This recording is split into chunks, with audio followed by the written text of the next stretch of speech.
A child who looks like me.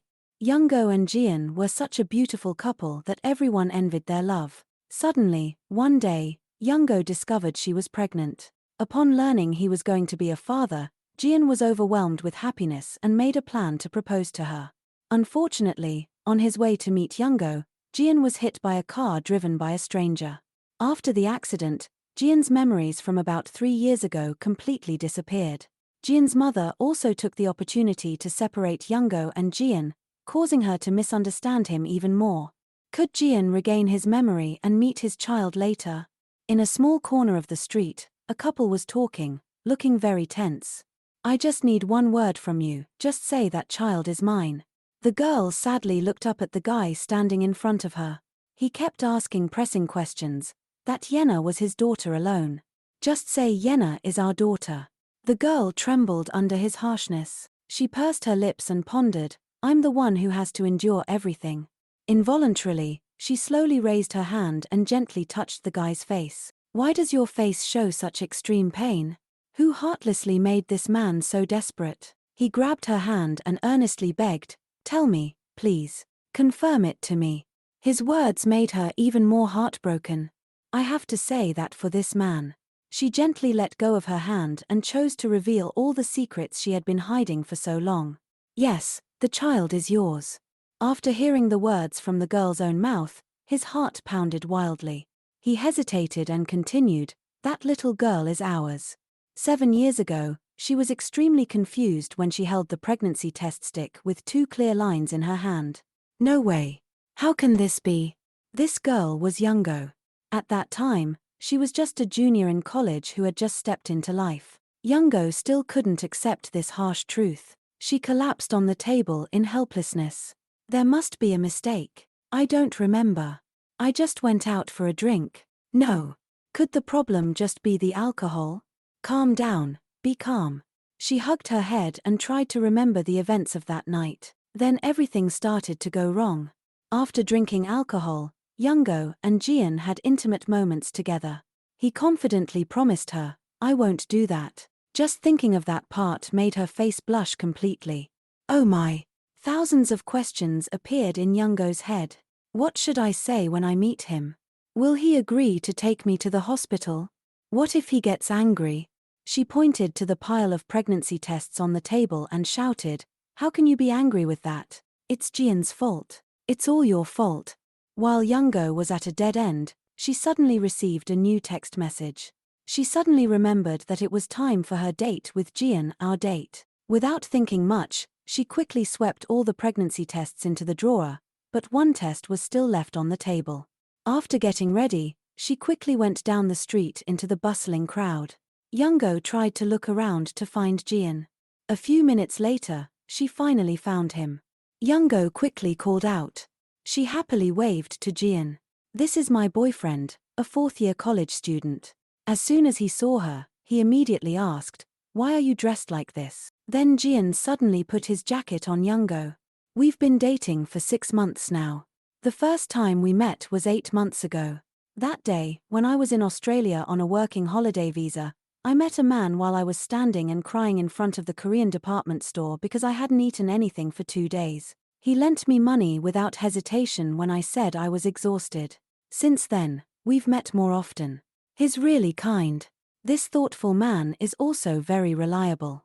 He always follows and protects me, always a perfect person until now. While Jian was fixing Youngo's coat, the girl became embarrassed, so she quickly pushed his hand away and grumbled, hey, I have my own fashion sense, okay? Jian laughed and praised, it suits you very well.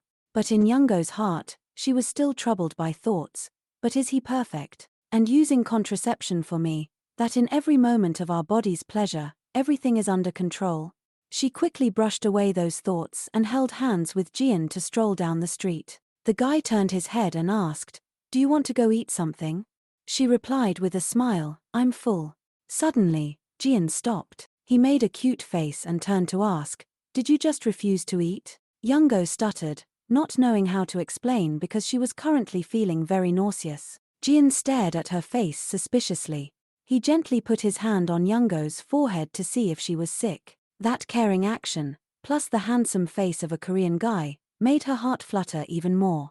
He suddenly touched both sides of Youngo's cheeks. After knowing that she was okay, Jian put his arm around her shoulder and said, "Let's go. I'll take you home." A romantic sunset at Youngo's house. Jian carefully told her to go home quickly. Taking this opportunity, she also asked him, "You should come in with me." He immediately refused. "No, you look very tired. Go home and go to bed." Youngo smiled brightly and said, "No, I'm not tired at all. I have so much energy." On the surface, she was happy, but in her heart, she was extremely distressed. "Don't go. I need to talk to you." Even though she tried every way to keep Jian, she couldn't change his decision. "I still have some things to finish, so let's meet next time." Suddenly, a male voice called Youngo's name. Jian instinctively turned his head to look. A young man waved to Youngo with a happy face. She quickly recognized that it was her senior. As a habit, he ran to pat her head and kept asking, "Hey kid, how can you not see me for a whole month, even though we're neighbors? Are you that busy?" She only knew how to answer, "Yes, I've been a bit busy lately." The senior left and teased her, "Busy dating your boyfriend, right?" And so the two talked happily without remembering Jian's presence there. As soon as that senior turned his head, he was startled to see Jian's dark and murderous face. To ensure his safety, he quickly tried to get out of this place as soon as possible. "Okay, have fun playing. See you later." Youngo also smiled and waved goodbye to her senior. "Yes, drive carefully." After the senior disappeared, the smile on her lips also disappeared. She turned to explain to Jian, "He's a senior who lives in the same building as me. His room is also near mine." But the guy ignored that and told Youngo to go in. The girl was wondering, "I thought you said you had something to do." Jian didn't say a word, making Youngo even more confused. Both slowly walked up the stairs. When she stood in front of the room, those chaotic thoughts reappeared in Youngo's mind, making her even more worried. "I don't know why he changed his mind, but this might be good for me. I need to tell him, but where to start? What if he misunderstands what I want to say?" As soon as she stepped inside, Jian rushed to hug Youngo from behind. The bag on her shoulder also fell to the floor. Jian whispered in Youngo's ear, "My Youngo is so crazy beautiful." He also made a serious face and said, "That's a big problem." Youngo humbly denied, "What? You're even more beautiful than me." Jian turned her around and asked, "What are you saying? You can never compare to my beauty." So she leaned her head on him. Her heart felt like it wanted to jump out of her chest. Suddenly, Jian leaned his face close to Youngo and said softly, "It's quite cold today. I'll help you warm up." And so the two shared a passionate kiss in the freezing snow. After a while, Youngo interrupted that happy moment, worry increasing more and more. At this moment, she wondered what emotions he would show.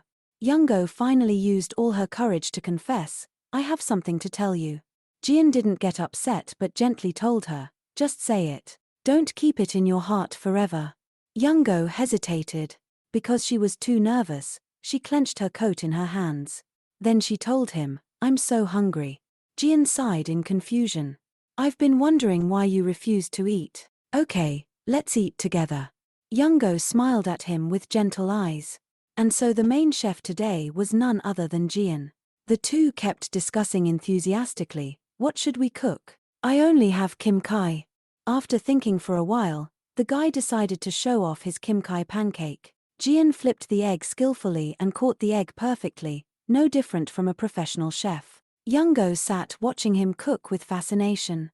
"Even though I've seen you cook so many times, I'm still captivated like the first time." Before her sweet compliments, he smiled happily. Finally, the hot and fragrant Kim Kai omelette was served on the table. "It's done." Youngo was also excited to enjoy it. "Let's eat." Jian also didn't forget to remind his girlfriend, "You should eat more." She chewed and replied, "I've eaten a lot already. How can I eat all of this alone?" A few minutes later, the plate of food was clean without leaving anything. Youngo smiled with happiness. It's not in vain to wait. It's so delicious. Suddenly, Jian touched her forehead and asked how she was feeling now. She quickly reassured him, "I'm fine. I was fine from the beginning." Jian glanced at her warningly, "Don't hide your illness." Youngo only knew how to smile at him and then thought to herself, I've decided when everything is clear, I'll tell him. Everything will be okay. After eating, it was time for Jian to leave. She was quite surprised that he had to leave so early. The guy said, that's right, work is still waiting for me. Let me clean this up. So before leaving, he carefully washed all the dirty dishes in the house. He also put the food in the refrigerator. Suddenly, Jian's eyes seemed to bump into something. He curiously turned his head to look. Then he found something on Youngo's table that looked familiar. So Jian went to take a look. The girl didn't know anything and happily came to him and said, thank you for the coat. Taking this opportunity, he also seriously asked her, what is this? As soon as he finished speaking, Jian turned around with the pregnancy test in his hand. Youngo froze for a few seconds. Before this awkward situation, without thinking much, she ran towards Jian, then snatched the stick from his hand and nervously threw it into the drawer. With his keen eyes, he soon discovered something else. The guy pulled the drawer open forcefully, revealing countless pregnancy tests inside. What are these? Before Jian's questioning, the girl only knew how to stand silently in fear. Seeing her trembling like that, he suddenly realized that his actions were a bit too much, so Jian gently put his hand on her shoulder and comforted her. Okay, don't mind it. First, you have to calm down. It's okay. Nothing happened. We'll talk later, okay? When he got home, he put his coat on while talking.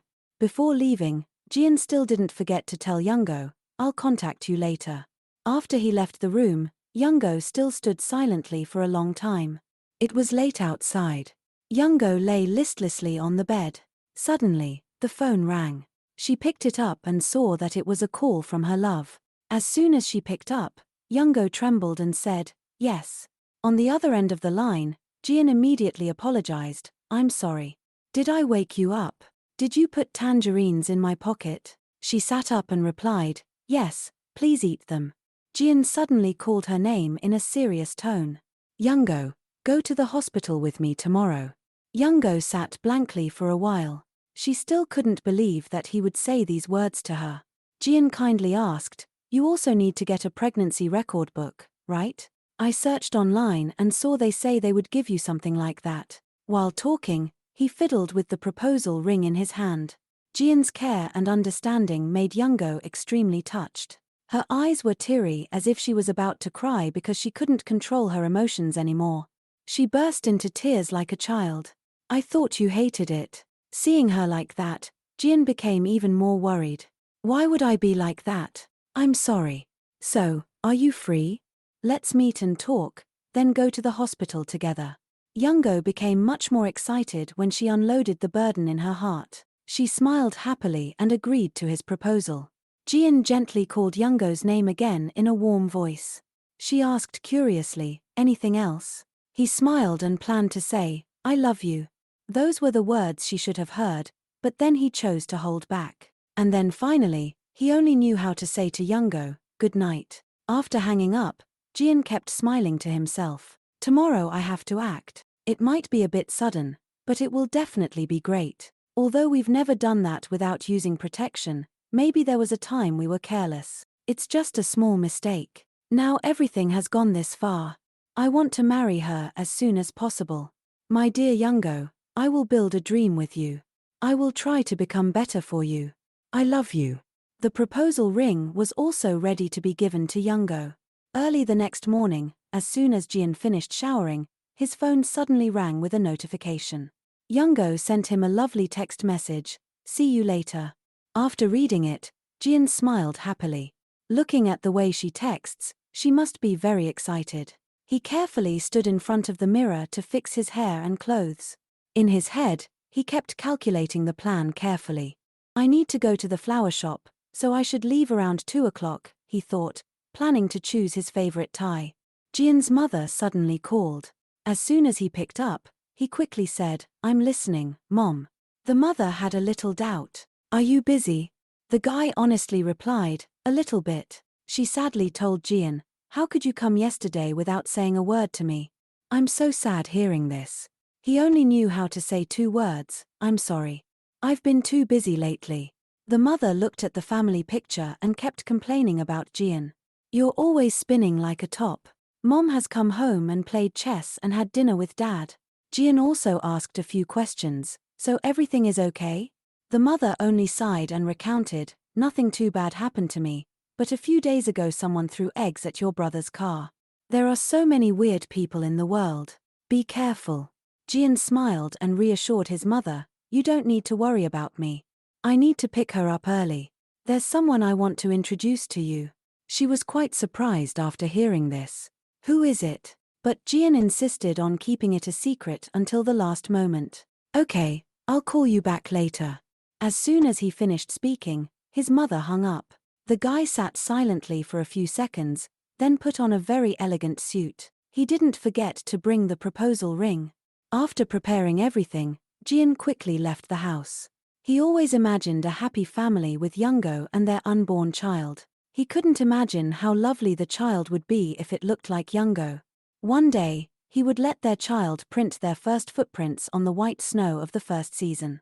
He would teach them how to ride a bike, holding their hand tightly to avoid all the cruelty of the world. He would look at them carefully and say that he loved them with all his life. He pressed the down button to open the elevator. Finally, the guy managed to get out of the apartment. On the way to the car, he kept looking at the watch. I'm not late, am I? While walking normally, suddenly there was a loud braking sound, making Jian curious to turn his head to look. The bright light of the headlights shone directly on his face. Everything happened too quickly, so Jian didn't have time to react. The car rushed towards him at the speed of light. In the blink of an eye, Jian was lying on the ground. The impact caused a severe head injury. Blood kept pouring out like a waterfall. No, this can't happen. Suddenly, footsteps approached. Jian, lying down, wore a baseball cap covering his face. That person suddenly asked Jian, have you ever heard the name? Jian was confused, not understanding what was going on. Before he could understand the situation, the stranger left. Jian tried to use the last of his weak strength to beg him, don't, please save me. But in response to his plea was a loud roar of the engine. He brought his trembling hands closer to his coat pocket. It seemed he didn't have enough strength anymore. It's not good. I haven't picked you up yet. What if you cry? I just want. Youngo was startled and panicked when she met Jen's mother. The woman stared at her with a murderous look. Youngo became flustered. I'm sorry, is this not young Jen's house? She immediately asked. Are you Youngo? The woman questioned. The girl nodded in response. The woman stood with her arms crossed and introduced herself. I am Jen's mother. Come in. The mother glared at Youngo with hatred. Seeing her actions, Youngo secretly despised her. She immediately took off her shoes when told to come in. You really grew up without a father, Jen's mother said with a serious expression. Youngo was scared and sweated profusely. She politely bowed and said, hello, I'm very happy to meet you. Before she could finish, the mother interrupted. What the hell are you doing trying to open other people's doors? Youngo gently explained, Jen told me the password before. She snapped back, the password has been changed. If you keep trying and can't get in, shouldn't you give up? Worried, Youngo asked, I'm sorry, but has something happened to Jen?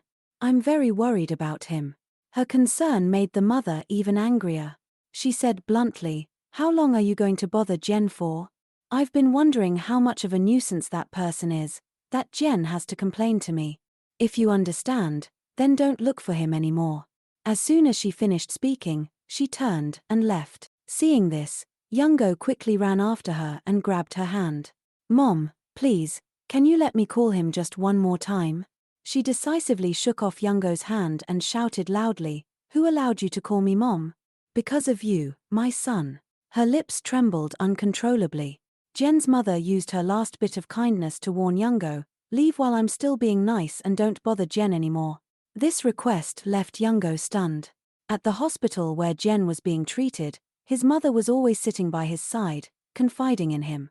The surgery was a great success, so why haven't you woken up yet? It's been 2 weeks. Didn't you say you would never let me worry? Yunai shyly appeared at the door of the hospital room. Mom, she said. As soon as she saw her, her mood brightened a bit. Oh my, you're here, Yunai. She sat down and began to ask, Have you rested at all, Mom?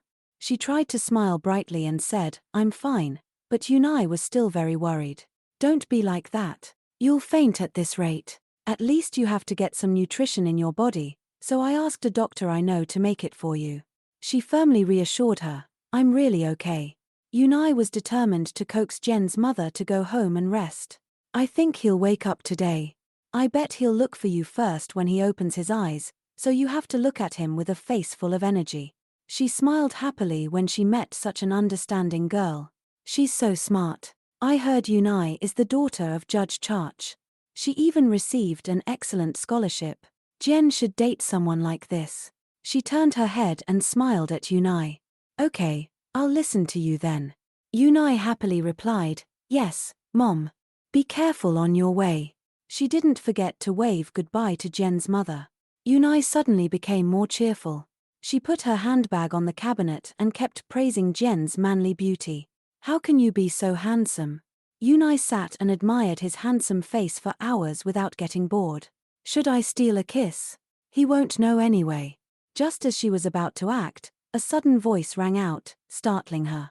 So unexcused, Yunai was furious that someone dared to ruin her good deed. You almost made me faint, Park S. He curiously asked Yunai, why are you so surprised? Don't we meet often? This is Park Sangu, Jian's high school friend as well as his military comrade, the person Yunai extremely hates, and of course so does she. Yunai sighed and turned to talk to him. Why are you here, Park? He casually replied, what other reason would I be here for? Of course to visit a friend. That's right, something is very strange. Jian's accident happened at 1:10, but the call to report the discovery came at 1:30. Moreover, the caller was a man. Hearing this, Yunai was a little startled.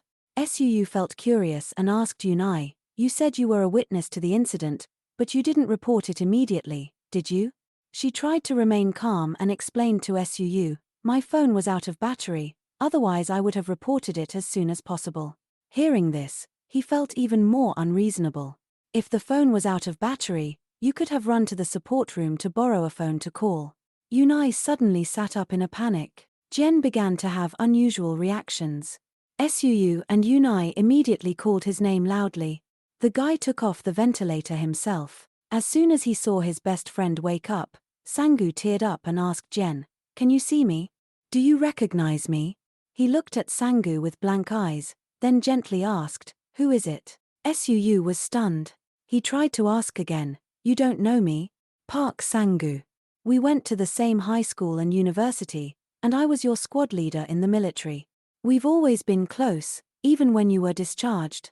You really can't remember anything? Are you kidding me? Jian asked blankly, the military? I went to the military?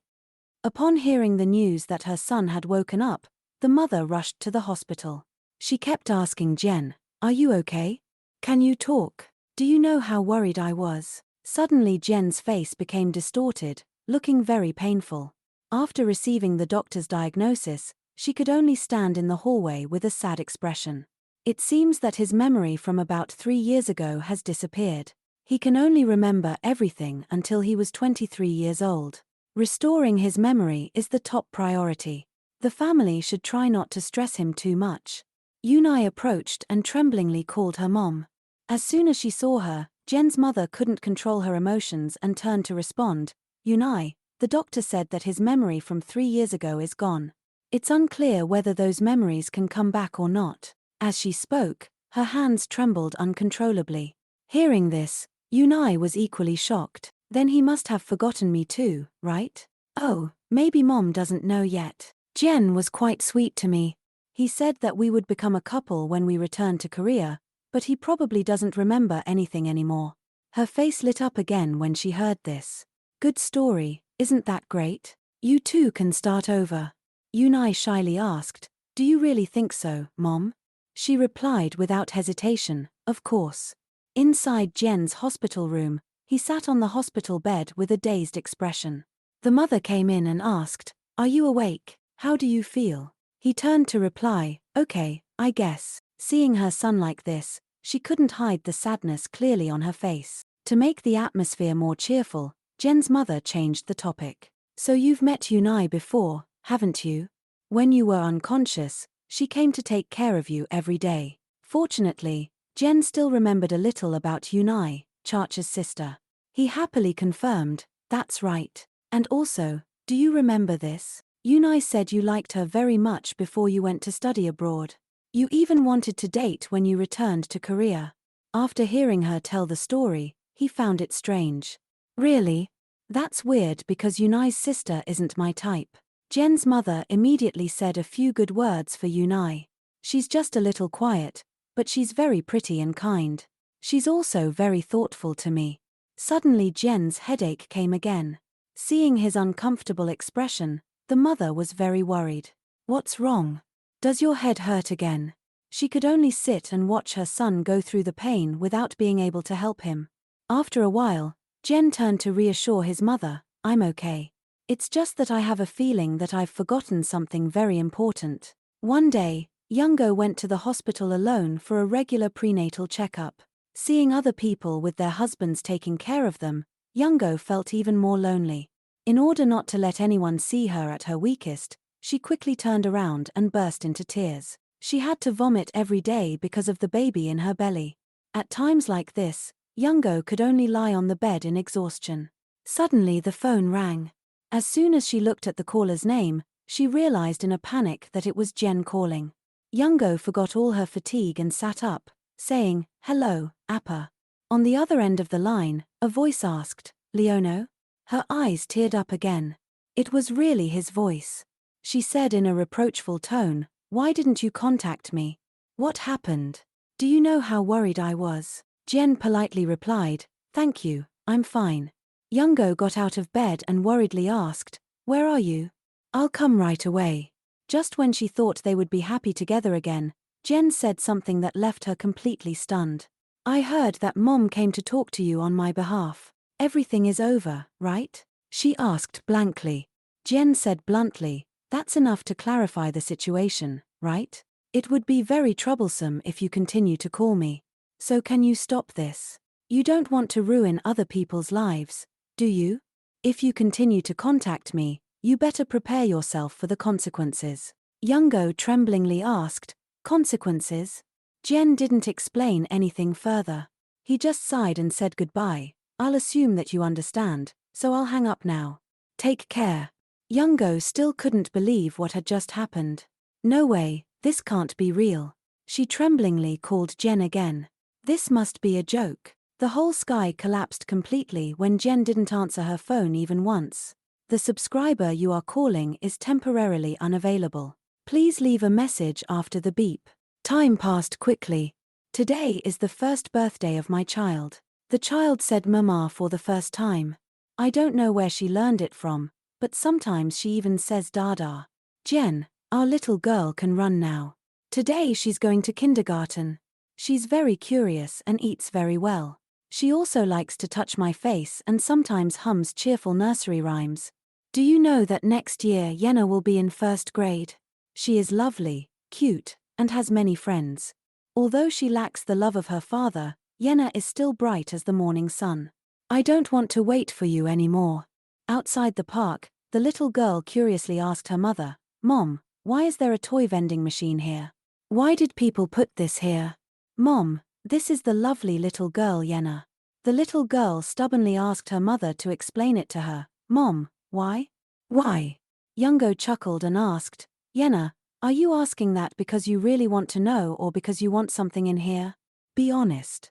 Yenna made a clever face and replied, Because I want a toy. Youngo had no choice but to give in. Okay, just one. Okay, you're already so tricky at just 5 years old, just like someone. Then she gave Yenna a few coins and told her, Listen to Mom, just take one, okay? Yenna happily ran to the machine and put the coins in. She quickly turned the control knob and a random egg fell out. Yenna smiled brightly and shouted to her mother, Mom, look, it dropped right. What I wanted. Youngo was quite surprised Yenna liked this. The little girl smiled brightly and replied, Yes, it looks like a ghost stone. One black and one white. Seeing her daughter have such mature hobbies, she felt happy in her heart. Youngo sighed and told Yenna, Okay, put it in your bag and remember not to play with it outside. The little girl obediently followed. The hope that one day he would contact me has disappeared. Now that I think about it, he never said he loved me. I am happy with my current life because God brought Yenna to me. As soon as she got home, Yenna called out to her grandmother. Grandma. She happily came out to greet her beloved granddaughter. My little princess is back. Come sit down and eat. So the three of them sat down to have dinner together and talked lively. It's very delicious, Mom. Really. At the same time, Yenna glanced at her mother as if she had a sneaky plan. Just as she was about to put the ball on the table, Youngo quickly stopped her. Yenna, I told you not to play with food. The little girl made a pouty face and replied, I'm sorry. The grandmother sat on the side smiling at Yenna's cuteness, then thoughtfully picked up a lot of food for her granddaughter. My little puppy should eat this too. Seeing the grandmother always spoil her granddaughter like that, Youngo sighed and told her mom, let her do it herself. But she quickly retorted, but if you leave her alone, she won't eat. Hearing this, Yenna immediately flattered her, it's okay, Grandma. Just seeing Mom eat well makes me feel full. Before Yenna's sweet words, both of them burst out laughing. I don't know what to say to this little puppy. After finishing dinner, Youngo helped her mother clean up the dirty dishes on the table. Before she knew it, her mother snatched them away and told her, go inside quickly. You have to prepare for tomorrow's work. The girl asked blankly, what do I need to prepare for? The mother worriedly said, after all, it's the first day with the boss. Youngo didn't have any worries at all and quickly helped her mother wash all the dirty dishes in the kitchen. I just need to relax, so please rest, Mom. The mother could only look at Youngo with affectionate eyes. Early the next morning, she quickly left the house. I'm leaving. The mother didn't forget to remind her daughter, be careful. Remember to eat lunch properly. Youngo smiled brightly, hoping for a smooth day. On the way, she had a phone conversation with her boss. Yes, department head, I'm on my way. He immediately said, Assistant Lee, I plan to go to Nom. Hearing this, she was a little confused. Aren't we going to the headquarters in Ivory Planning? The department had announced shocking news to her. The company has been sold to Max Planning. The official announcement was from yesterday. Didn't you see it? Youngo stood still for a long time. Everything happened quite quickly. So I was assigned to Max Planning without having to rewrite the labor contract. It's a little surprising, but I think I'll get used to it soon. Max Planning treats assistants much better anyway. I'll be moving there sooner or later. There's nothing to be afraid of at Max Planning.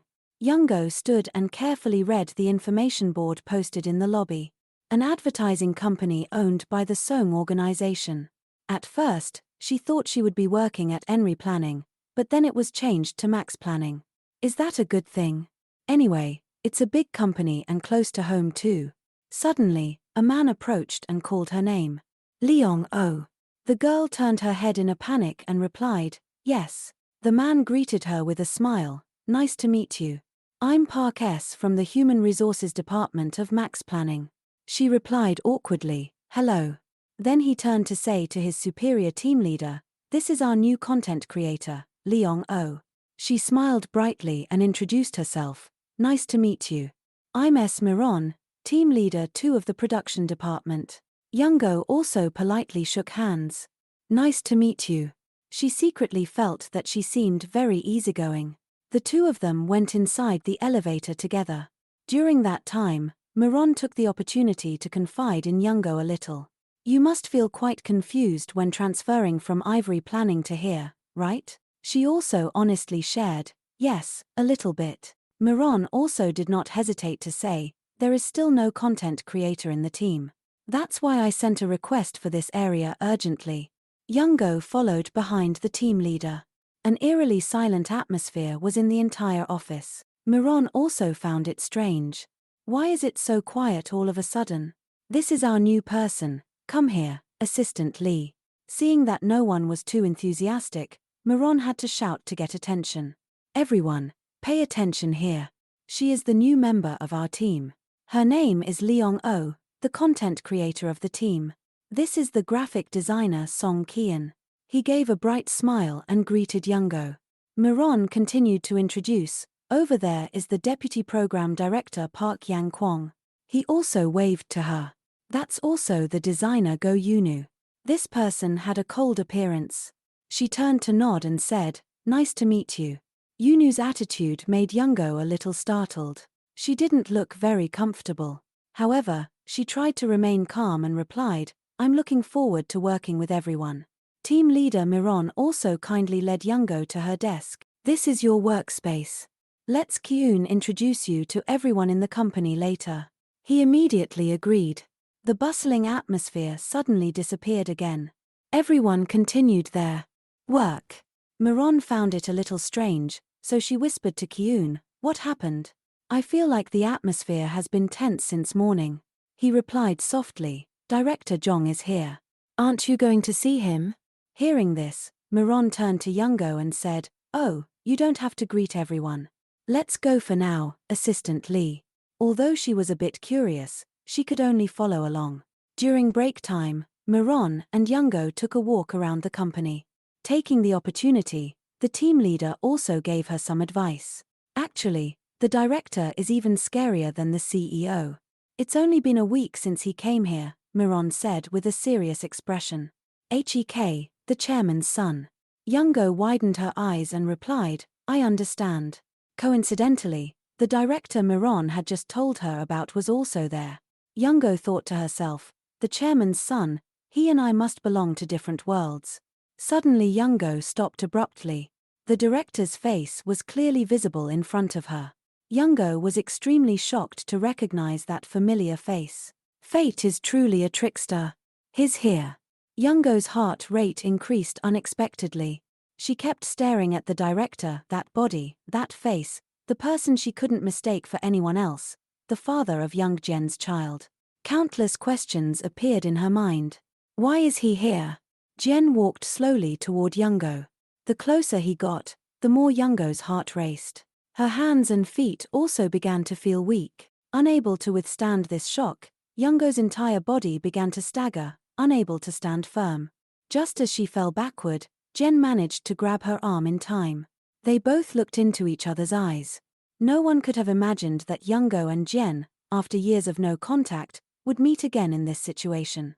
"I've imagined this happening once or twice, that one day we'd accidentally see each other. Every time, I reminded myself I absolutely cannot be sad when I see you. After hundreds of thousands of times, it's still too much for me." Yo's body began to tremble violently, and the suppressed emotion seemed to burst out. Looking at the figure in front of her, Jian gave her a cold look. The two just stood there, looking at each other for a long time. Miron was flustered, not knowing what to do. Finally, she had to break the terrifying silence. Miron introduced enthusiastically, "Director, this is the new content creator of Production Team 2, Assistant Deputy Leong O." Jian was slightly surprised. "A new person? Nice to meet you." He extended his hand to shake hers. "By the way, my name is Young Jian." Seeing his cold and calm demeanor, Young's eyes flashed with disappointment, then bewilderment. "Is this your answer?" In another noisy place, Dolin's scream echoed, and the boy pleaded helplessly, "No, don't. I don't want to go in. I don't want to go to school." Dolin struggled with his mother, determined not to enter the classroom. His mother nagged immediately, "I'll teach you a lesson when we get home." Dolin's mother began to complain, "You were the one who said it would be fun to be on TV." Dolin gloomily hid in a corner. His mother continued to grumble, "You insisted on joining the class from the beginning, and I paid for you to participate. Why are you changing your mind now?" Dolin was very upset, but it was all his fault, so he had to endure it. He reluctantly followed his mother to the classroom, although he was still crying at the classroom door. His mother encouraged Dolin and promised him a reward if he behaved well. "Honey, just 30 minutes, okay? If you go inside and sit and study for 30 minutes, I'll let you play games for 30 minutes when we get home." At this time, Dolin wiped away his tears, feeling a little happier but still whining an hour later. His mother sighed and agreed to the request. "Okay, then go inside quickly." Dolin obediently listened. His mother solved the first difficult problem, but she couldn't help but feel sad. It's always like this, always having to use video games as bait. Am I a good mother? Inside the classroom, Dolan sat in a corner sobbing, ignoring the fact that the other children were all practicing together. Suddenly, a girl came up to him and started talking. "Hey, don't cry anymore. Look here." The girl pulled up a chair and sat opposite him. Then she held out her hand, palm down on the table, and said, "Do this." Dolan didn't understand why, but he did as she said. The girl began to place ghost stones on the back of Dolan's hand, 4 black and 1 white. Dolan was confused. "What is this? What are you doing?" The playful girl said, "If you drop them, I'll flick your forehead." Then she gave a bright smile. Dolan's heart skipped a beat, and his cheeks began to flush. The girl introduced herself. "I'm Yenna. What's your name?" Dolan replied, "Park Dolan." The girl continued, "You go to Oro kindergarten, right?" Dolan was startled. "How do you know?" Yenna said softly, "I saw your name on your backpack yesterday." The more the girl said, the faster Dolan's little heartbeat became. The fact that she had noticed him since yesterday impressed him even more. "She saw me yesterday." Yenna returned to her own game. "Look, this is a white stone, and that's a black stone. I know which one you like." Dolan shyly replied, "Black." Yenna took a white stone and placed it in the middle of the Go board. "Then I'll put my stone here to capture yours. Do you know how to do it?" Dolan focused on thinking, gently placing several black stones on the Go board until 4 black stones surrounded the white one. Yenna exclaimed in surprise, "So you know how to play?" The girl smiled, her face radiant. "If you know how to play, why were you crying? Don't be a crybaby." At this moment, Hubert officially shot Dolan. His heart skipped a beat. "I'm Park Dolan." He'd never met a girl like this in his entire 6 years of life. Outside, Dolan's mother looked anxiously inside. "It's been 30 minutes, but he hasn't come out yet. Could he have been crying since then? Ah, here he is."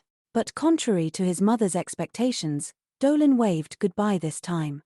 Moreover, his face was brighter, and a smile bloomed on his lips, which surprised his mother.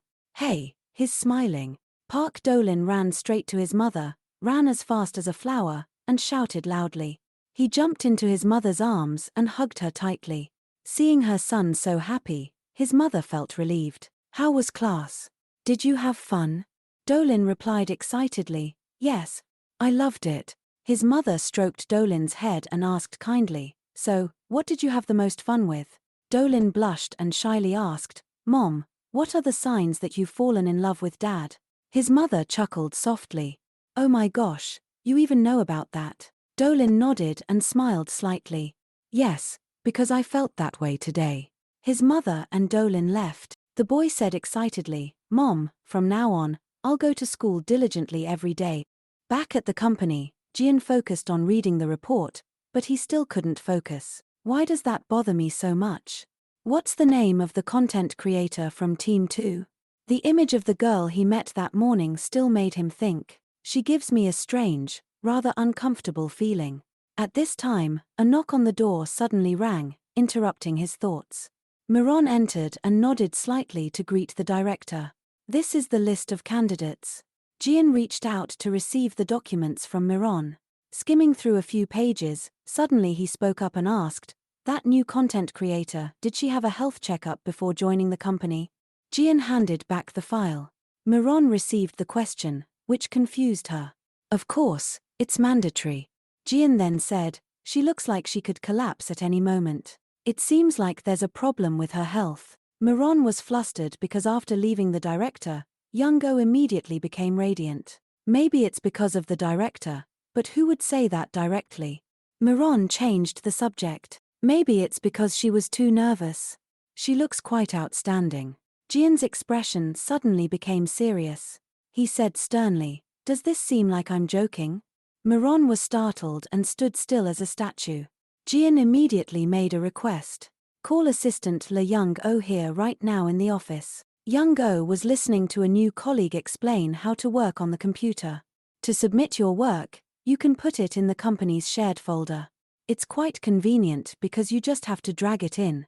Young-o nodded, continuing to ask, "At my old company, we used cloud storage.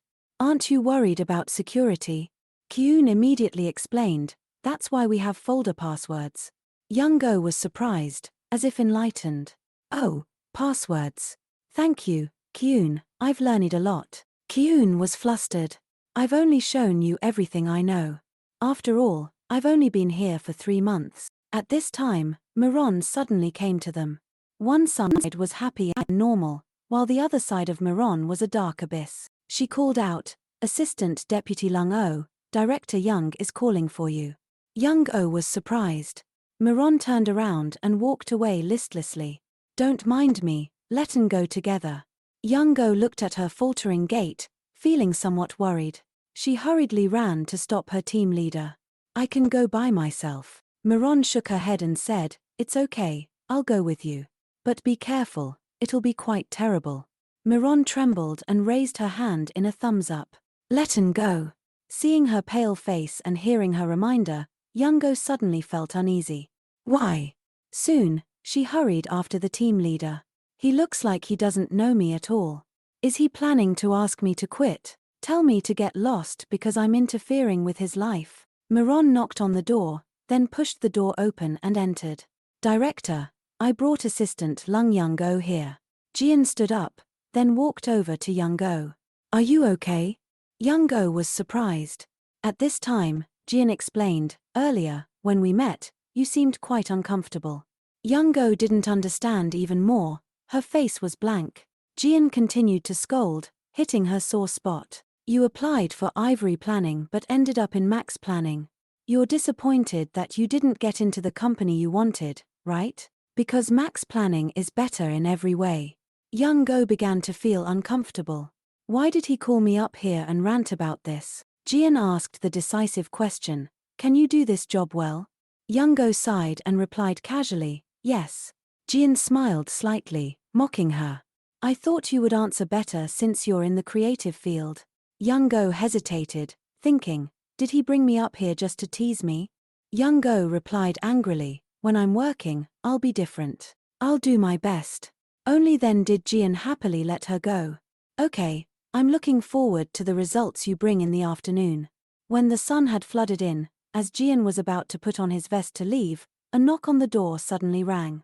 Suu peeked his head in and asked, Director, are you planning to go home? Jian said helplessly, please act normal. Suu entered and continued happily, I'm still not used to it. It feels like you're out of my reach. Director Jian suddenly suggested, should I transfer you somewhere else so you can get used to it? Suu was shocked. What? Seriously? Jian then gave a sly smile.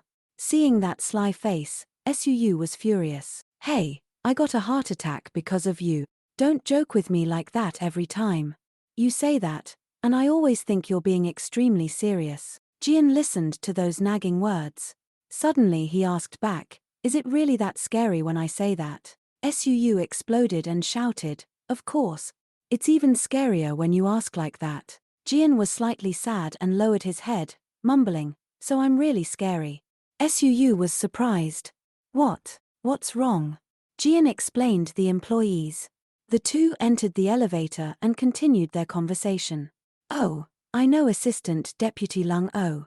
She works in content creation. Is something wrong? Jian said calmly, his face turned pale when he saw me. Suu sighed and frowned. Do you think there are only 1 or 2 people like that? Suddenly Suu thought in another direction. Wait, he saw her face. Young Jian, I know. Suu said in a suggestive tone, I understand, my friend, that assistant is pretty, isn't she? Jian coldly ignored him and changed the subject. Did you bring the car out yet? Seeing his friend not answering, Suu smiled even brighter. I bet something happened. Look at the way he's avoiding the question. Just as the elevator opened, Suu changed the topic. What are you going to do if you don't have anything to do? Do you want to come to my house? Why should I go there? Suu explained, your mother, the supreme being, told me to invite you out to play. Sometimes you have to get along with your family so you can get married quickly. Jian was bored. Why do you have to care about those words? Just pretend to listen to her. Suu sighed. There was no way to deal with him. Pretend. Do you think I'm like you? Jian said goodbye to Suu. I'm leaving first. He walked out to the driver who was waiting. The only life I have to pretend is the life I don't regret losing 3 years to. It's the life where I just have to maintain everything as it is without effort. I'm living such a bland life. Jian returned to the cold house, turning on the lights for some light. He took off his vest and tie and threw them casually on the chair, gently placing his watch on them. The image of Le Young-oh appeared in his head again. Jian suddenly thought, I'll say I like women with longer hair more. Is it because of her name? Jian took out a bottle of medicine.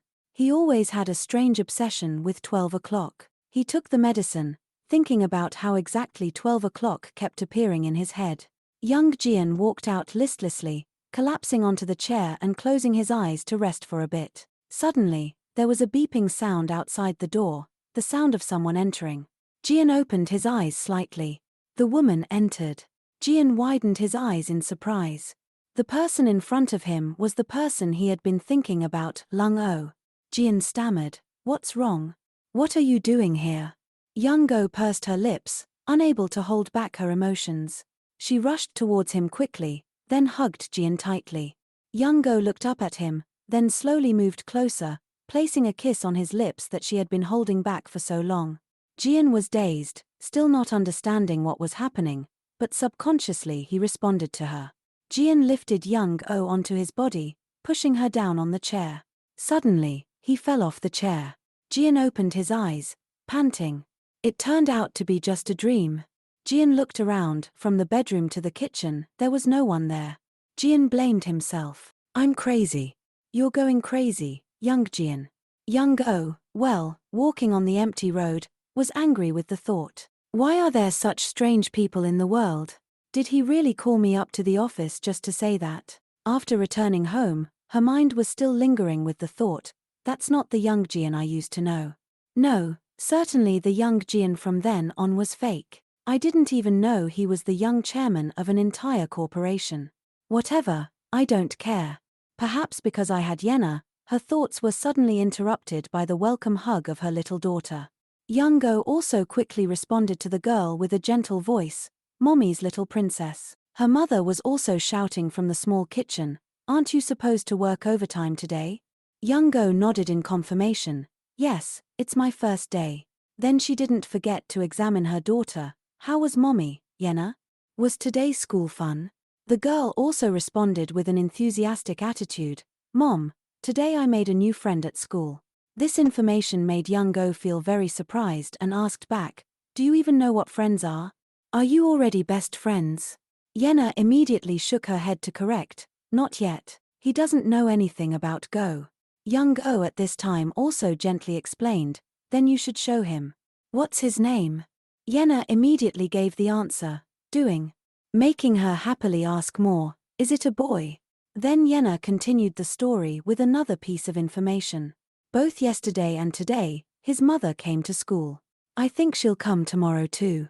Seeing the current appearance of the girl, Young-oh hurriedly asked, "Are you jealous of friend Doing?" But the girl immediately responded, "No." Yenna hesitated for a moment and then frankly admitted, "Actually, there is a little." This made Young-oh feel extremely guilty. "Mommy's princess, I'm sorry.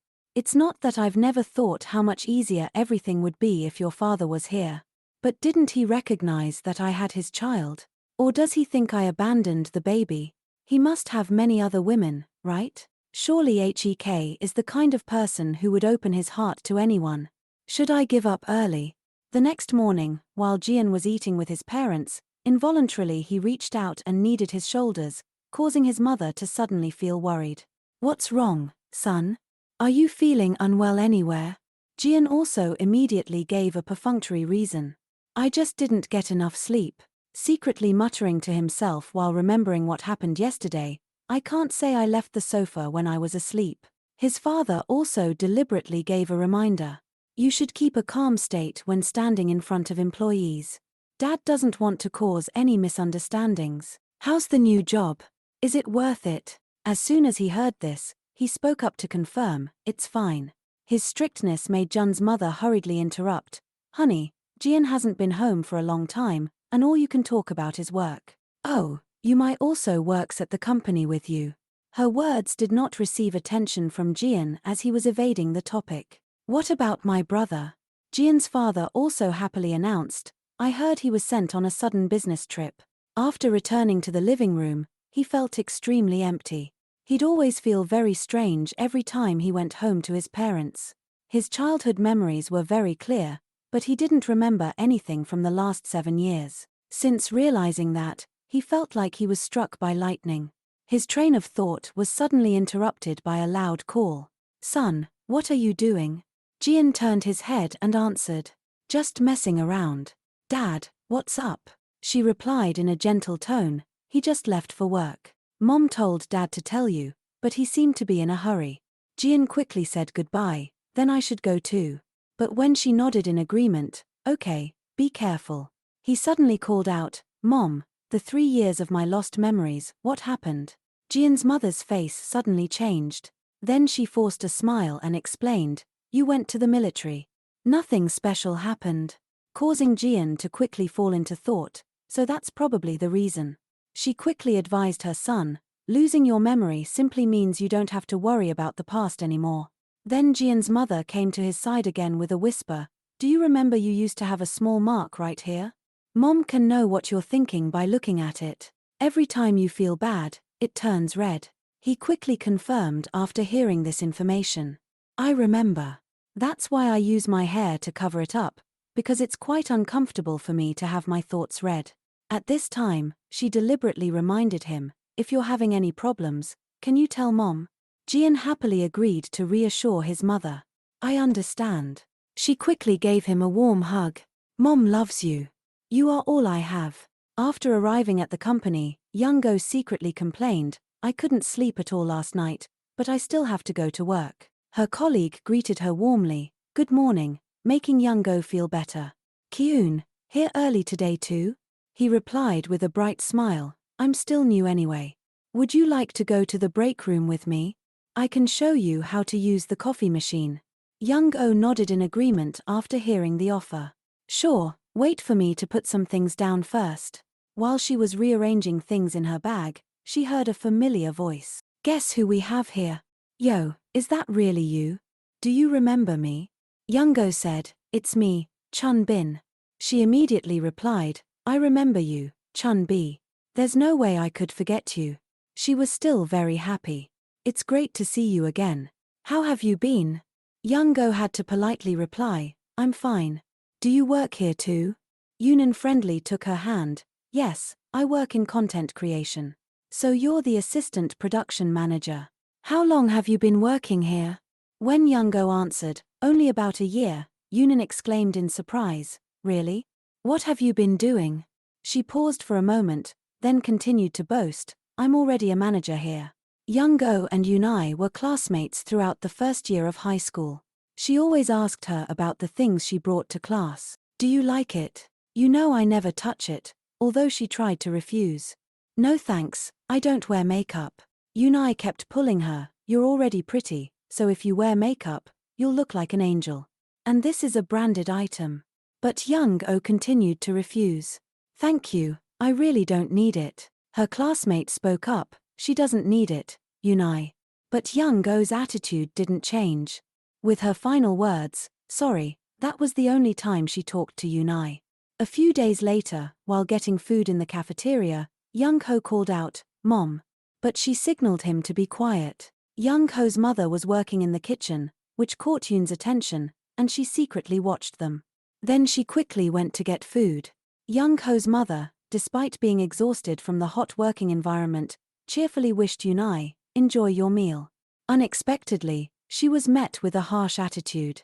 Hey you! How can you blatantly scoop food with those wet hands? You have to change your gloves. Young-go's mother, though a little surprised, quickly complied. I'm sorry, I'll change them and get you another tray. However, I used my sleeve to wipe, not my hands. Anyway, I'm very sorry. Enjoy your meal. Yunai committed an outrageous act by deliberately spilling the soup. The loud noise caused Yo to look up. The cafeteria became noisy, causing the manager to appear immediately and question, what's going on? A friend of Yunai deliberately accused Young-go's mother. She threw the soup at Yunai after he gave her advice on hygiene issues. Although her mother tried to explain, No, it's a misunderstanding. She still made an unreasonable request. Apologize. You're an adult. You shouldn't act like this. You should apologize like a responsible adult. Young-go, unable to watch any longer, angrily left the table. But her steps suddenly stopped when she saw her mother constantly shaking her head. She whispered, "Don't come here," causing Young-go to bite her lip and try to endure. Her mother bowed her head with respect. "I'm sorry." That's how her mother was fired from the cafeteria. In the following days, Young-go always heard whispers from her classmates. "I heard that the person who pushed Yunai in the cafeteria was Young-go's mother. I also heard that she takes leftover food from the cafeteria home. She probably does that to feed him. How disgusting. Begging at school?" At the same time, Yunai deliberately spoke up, "Hey everyone, you shouldn't say that," causing the friends surrounding her to exclaim, "You really forgive her after she hurt you so much?" Yunai, Chai Yunai is so nice. Her current confident appearance made Young-oh feel a little uncomfortable, but she politely continued. "So, you're a manager?" Yunai still couldn't change her arrogant personality and made a request to her. "That's right, so you should use the proper title. You know that, right? We'll be seeing each other more often. Try to work hard." Even though Yunai had left, Young-oh still didn't understand what was happening. A discouraged thought appeared in her head. From Jian to Yunai, another reason to quit. "I should probably write a resignation letter." Then she unexpectedly received a phone call and happily answered, "Yes, this is production team 2. To the other end of the line, a proposal. I'm Park S from the HR team. Could you come here for a moment?" Young-oh walked while constantly wondering why the HR team. She opened the door and entered, receiving a friendly greeting. "Hello," and received a warm welcome. "You're here, Assistant Manager Lee. This way. I don't know if you've heard about this, but there's been a change in your salary. Please have a seat." This information made Young-oh gasp in surprise. Suu cheerfully said, "It's increased. It clearly states the terms and conditions for a salary increase this year. See if it's okay." After looking over the information, Young-oh eagerly asked, "Yes? Should I sign here?" Her mood was more excited than ever. This company isn't too bad after all. Unexpectedly, Suu made another request. "And this is the personal information form that the HR team has prepared. Please fill it out completely." She accepted it while comforting herself, "Just bear with it a little longer." Young-oh then her eyes widened in surprise when she discovered the information on the survey. There's no family information. Suu, seeing her questioning eyes, deliberately asked, "Is there a problem?" But she refused his help. "Oh no." Then a thought appeared in her mind. "That's good. If Jian didn't investigate, then I don't want him to know anything about Yenna. Married yet? I'm still single. That's enough, honestly. This is also a suitable company for my job. The location is very convenient. That's right, just stay for a few years." Before she could finish her thought, she saw him standing right in front of her. Her mood became extremely panicked and confused. "Where do I hide?" Young-oh quickly hid in a corner with a shameful thought. "Why do I look like this?"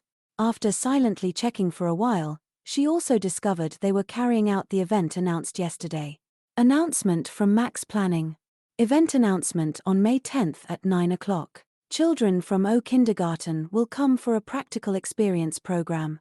Please act as good role models. Do not shout or make careless statements and be worthy of the children's learning. Seeing his friendly smile as he looked at the children made her feel suspicious. "Jian, are children also cute in your eyes?" The children's teacher stepped forward to express gratitude. "Thank you for the invitation." Jian happily replied humbly, "You're welcome. I hope this will be beneficial for the children." "The conference room is on the upper floor," the teacher quickly added and handed over a gift. "I understand. Oh, and this is just a small gift we baked together. The little ones spent all day yesterday making it. We also needed the support of a professional chef, so I'm sure it won't taste too bad. Please eat it with the others. There are also cards written by the little ones." Jian immediately accepted the gift with a promise, "Thank you, we'll eat it together." Before taking the children to the conference room, the teacher reminded them to say goodbye before going upstairs, causing the children to quickly say in unison, Goodbye, Uncle Jian. Jian quickly raised his hand to signal. The elevator door closed, and Jian intended to turn and leave but stopped after moving a short distance. He threw the bag of cookies into the trash can. This action made Young-oh feel extremely indignant. She quickly rushed out with a loud shout. Wait. Young-oh decisively grabbed Jian's hand, her eyes fixed on the bag of cookies with a disappointed thought. Is the father of my child this kind of person?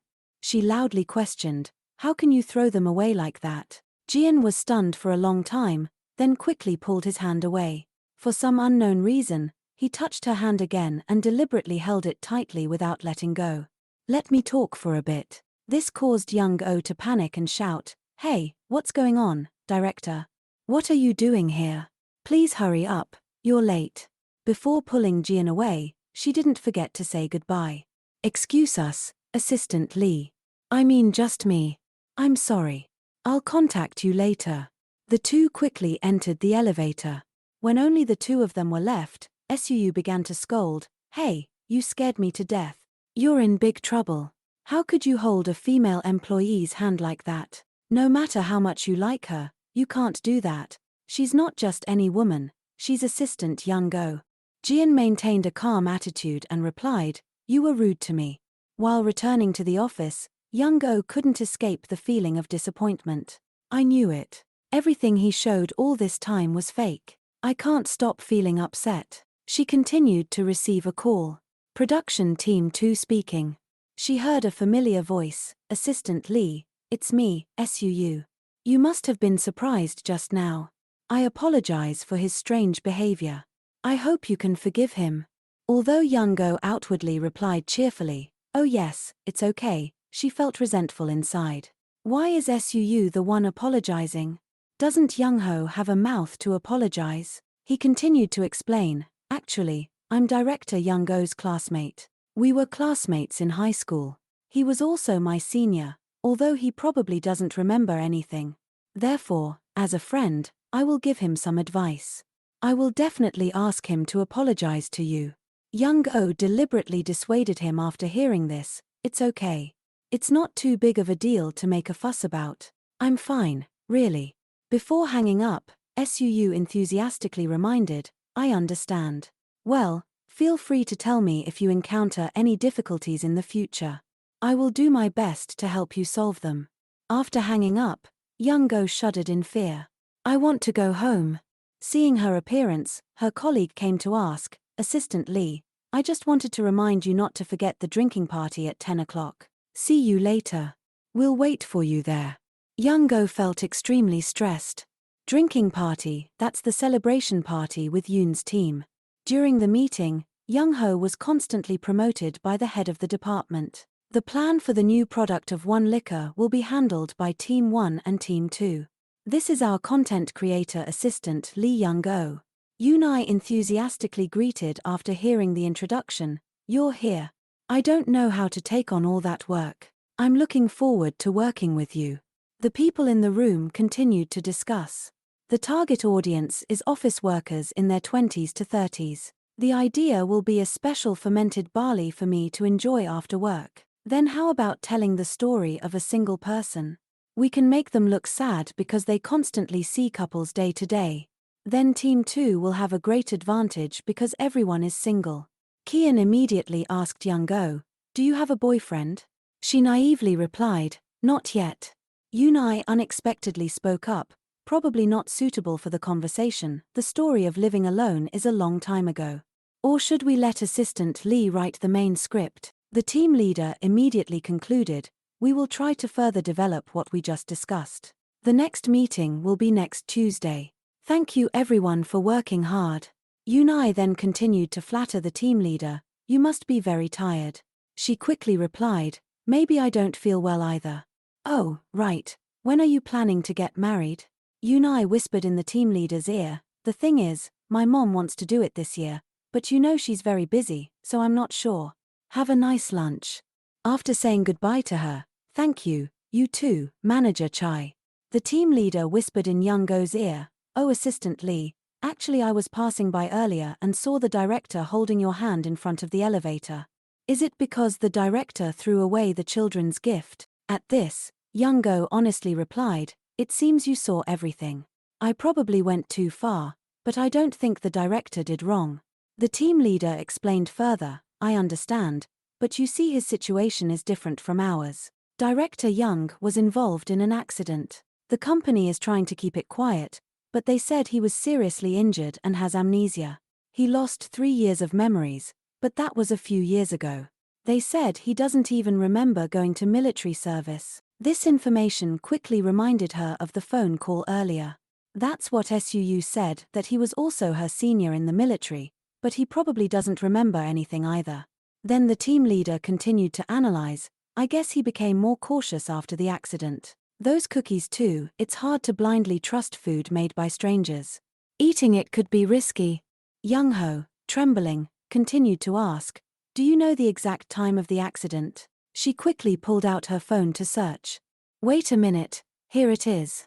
Here's a news article about the accident. A hit-and-run accident in a building's parking lot. The victim is in critical condition. Reporter, Moon Gill. On November 3, around 1 a.m., the accident occurred in the parking lot of an office building in Yongsan-gu, Seoul. A young man in his 20s was hit by a vehicle." The team leader emphasized again, his family tightly controlled the news articles. Only this page remains. Young-go quickly and quietly remembered, 7 years ago, on November 3, the day he promised to pick her up at 3 p.m. to go to the hospital together. Seeing her silent and not responding, the team leader urgently called out, "Assistant Lee, what's wrong? Are you okay?" Young-go, with her trembling body, immediately replied, "Yes, I'm fine. Thank you for telling me this." She quickly ran away before the team leader's bewildered gaze. In her mind, she was concerned, "So he's forgotten me." Young-go rushed to the secretary's office and urgently asked, "Where is the director?" But she lost all patience and decided to barge in. Despite the secretary's obstruction, he's with a client. They're waiting on the first floor. Entering the staircase, Young-go trembled with the thought, "He's not pretending not to know me. He really doesn't have any memory of us, even Yenna. How could he forget everything about me?" Jian, upon seeing her staring at him, immediately turned his head to look behind him, then awkwardly looked forward as if not understanding what was happening. Young-go took a gasping breath and boldly stepped closer to him. While the two were face to face, Young-go looked at Jian with a heartbroken gaze. He was in so much pain that he lost all his memories. Then she boldly spoke, "Do you know who I am?" Jian replied with an innocent look, "Of course. You're the content creator assistant manager Lee." Her voice became urgent, "What else?" She was still trying to suppress the thoughts in her heart. "Jian, your child was born. Our daughter has grown up so beautifully." While she was about to reproach him, she heard a familiar voice, "Honey, what are you doing?" She turned around to look and discovered it was her friend Yunai. She even proactively introduced, "Honey, have I ever told you Assistant Lee is my high school classmate?" "But Young-go, something's not right here." Young-go frowned when she heard the question but denied, "No, there isn't." Chennai said happily, "You must be going to lunch, right?" She said reluctantly, "Yes." Suddenly, she said, "Young-go, you can talk freely when no one is around." Hearing this, Young-go was startled. Yunai raised her voice to poke, "Or are you trying to make yourself look bad?" She explained awkwardly, "That's not it." Then she looked for an excuse to leave. Yunai asked deliberately, "You said you were going to lunch?" Young-go pretended to answer, "I just realized I forgot some things." She turned and left hurriedly. After speaking, the two looked at Young-go's footsteps. Just then, Jian took his hand off the arm Yunai was holding. She immediately followed, "Honey, what happened? What did Young-go say to you?" "Just a small warning, but you have to be careful with Young-go. When we were in high school, she secretly used my makeup. All my friends knew, but she still tried to hide it. Maybe she's fixed that now, but it doesn't hurt to be careful, honey." And said coldly, "Chai Yunai, step back over the line." Yunai watched his back. They had to pretend to be in a relationship to avoid facing trouble. Years ago, a rumor spread among Yoon's relatives that they heard Chai Yunai and Lee Jian of the Syrian group were dating. Seizing that good opportunity and using it as a reason, Yunai offered something to Jian. She asked him directly, Should we pretend to be dating? I'm not saying we should really date, just pretend. Seeing him leave, she tried to persuade, you're tired of the girls following you day and night, and your mother will find you someone to go on a blind date with because I'm in the same position as you. Hearing that, Jian said, just do whatever you want. Yunai thought, we have the same interests, so this relationship has been good until now. The name Jian will soon become the name of the groom. She also showed this relationship in the company. She deliberately wore a ring.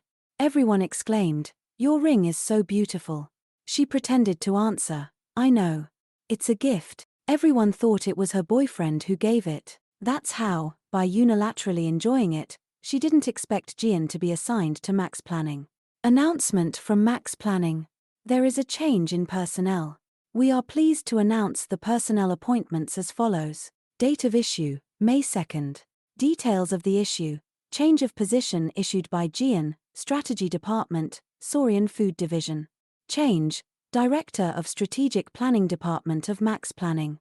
Honestly, Yunai was a little hesitant at first but then immediately felt relieved. Jian was always like that, both in the past and now.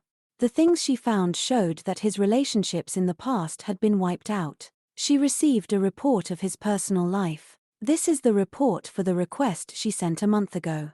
After the information gathering process, they did not find any impact on Jian's personal life. He has good relationships with everyone around him but has never been too close to any woman. She's not sure if he has misophobia or not, but is always alone. Therefore, the only person who can be his wife is Yunai, she thought. The cake and the letter were thrown on the table. Thank you for inviting me. I learned a lot and became a great teacher. I hope you like the cakes. Jian thought to himself, again, why? What did she mean by asking me? What else was there? Was it because of what happened this morning? To ask why I grabbed her wrist? Or did Park scare her? Is she really sad? He leaned back tiredly. I should ask her outside. The sun had set. Jian was very tired, his head was a mess, but when working, time flies. He called his mother, saying that he had to work overtime today. His mother asked, okay, have you eaten anything yet? Youngo said she had eaten and asked about Yenna. She had eaten rice and some ice cream. Suddenly, her mother added, there's a hair clip at that shop. She was surprised. What hair clip? Youngo's mother replied, a purple hair clip you used to look for. The time was about a year ago. She admitted that if it had been a year, she would have forgotten it. But her mother said, only you forgot it. You mentioned it a lot. How could I forget it? You cried looking for it and now you forget to get it. Youngo replied casually, it must not be important. The woman heard and said, it's okay if you forget. At least I remember it. Go back to your work then. She said goodbye to her mother. When she turned it off, she secretly thought to Jian, Youngo is only worth as much as that hair clip, lost without realizing and not even bothering to look for it. That's also a type of amnesia, right? While she was lost in thought, Yunai called assistant manager Youngo. She asked if she was also participating in the plan discussion meeting. She pointed to the file. Can you bring this to that room for me? It's essential for the meeting. Youngo agreed. When she heard, suddenly she asked assistant manager Youngo, did I say something that made you uncomfortable? She was surprised. I'm not uncomfortable. Yunai poked again. You're not upset that I'm giving you more work, are you? Of course, Youngo said no, but she sighed. Assistant manager Youngo, if you know how to be angry to the point of turning red in the face just because of those little things, you should also know how to stop hurting others and ruining their mood. Yunai deliberately attracted the attention of the staff, then she picked up the file. Okay, I'll do it myself. Try to calm down. Youngo just stared blankly after her. What's wrong with her? The sound of children crying loudly filled the sky. No, I'm not going to brush my teeth. This makes the parents very tired. This kid, come here now. The boy hugged the leg of the man who had just come home. Dad, save me. The mother scolded. Come back here quickly. The boy begged, Mom, just today, just today. She shouted, no, today. Do you want to get hit or brush your teeth? The boy would rather choose to get hit. Seeing the boy running away, she hurried after him. This kid, stop there. You chose to get hit. Why are you running away? He took the opportunity to pick up his daughter. Doan, come here, Dad's Doan. The mother was curious. Come back here. As soon as Mom is still kind, but he retorted, Mom is never kind when she says that. He cried loudly because he was being dragged away. No, I'll never brush my teeth again. She used the last trick. Wait and see. I'll tell Yenna about this, that Park doing never brushes his teeth. It's very dirty. Suddenly, the boy stopped, then wiped away his tears. Mom, I'll do it myself. He walked away after speaking.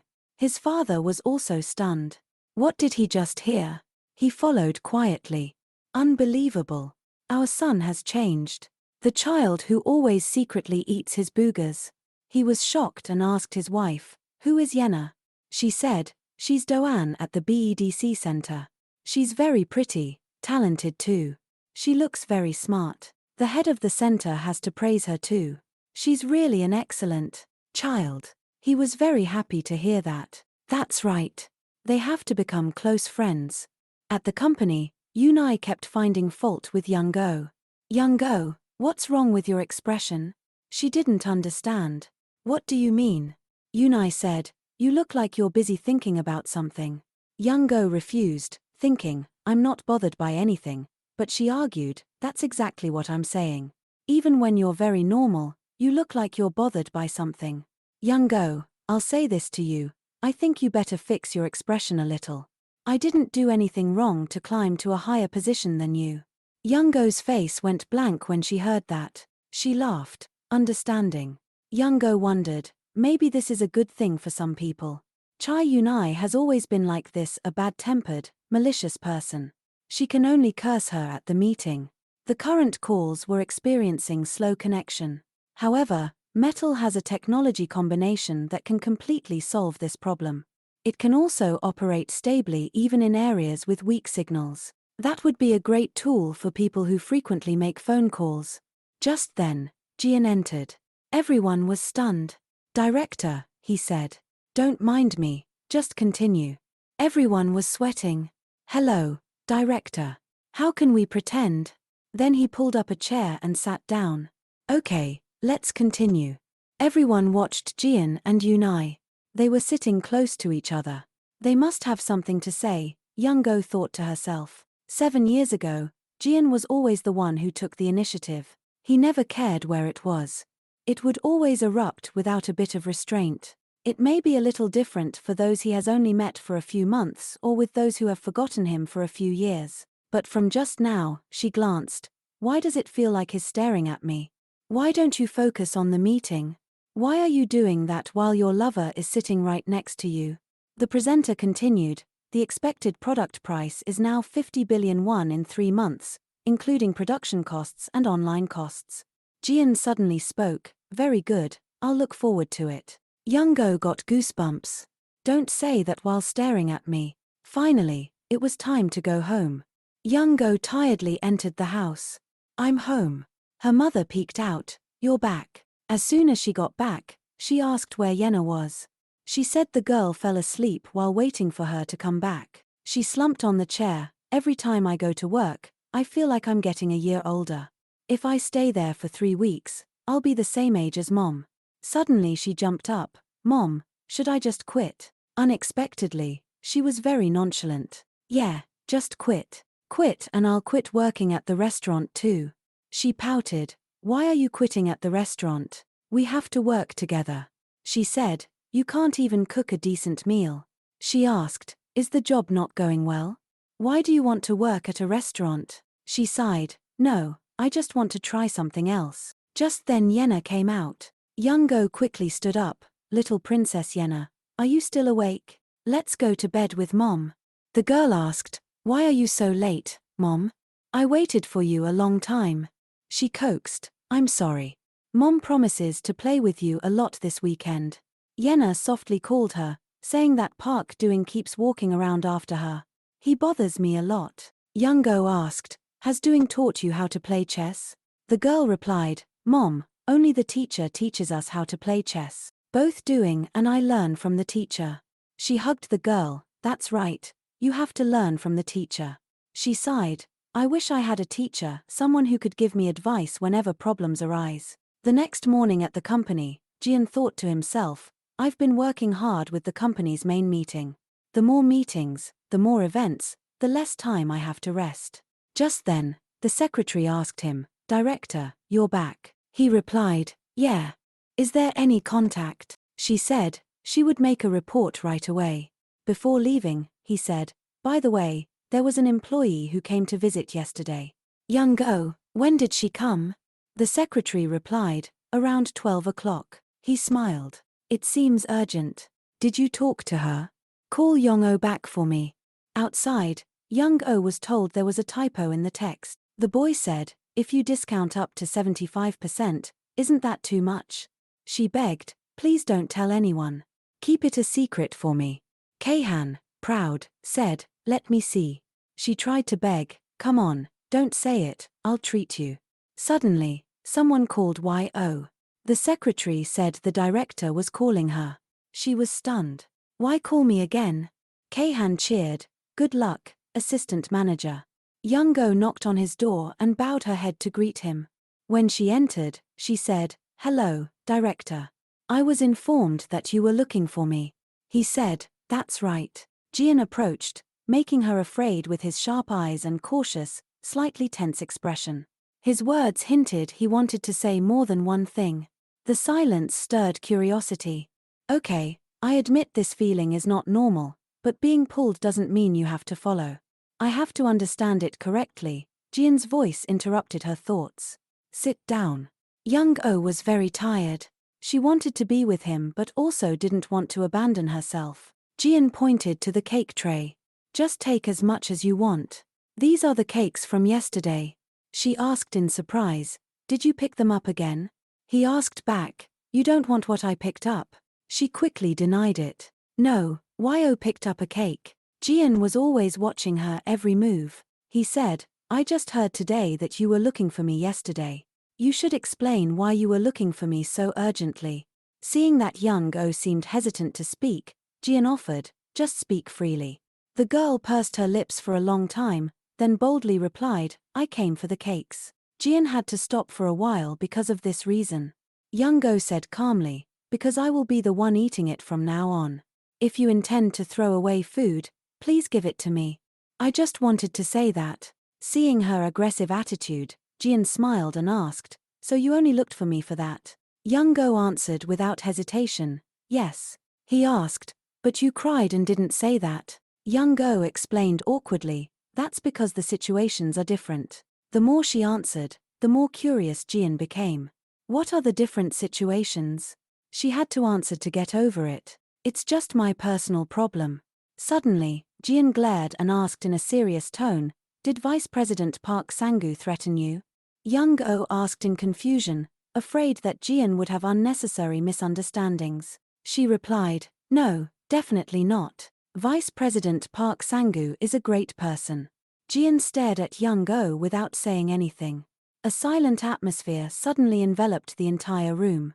Young-oh looked at Jian with sad eyes and thought, more than you, I shouldn't have been weak. The man who never talked about family with me, the man who ruthlessly forgot everything, the man who doesn't believe in me anymore, doesn't know I have a child. I wonder if you are a bad or pitiful person.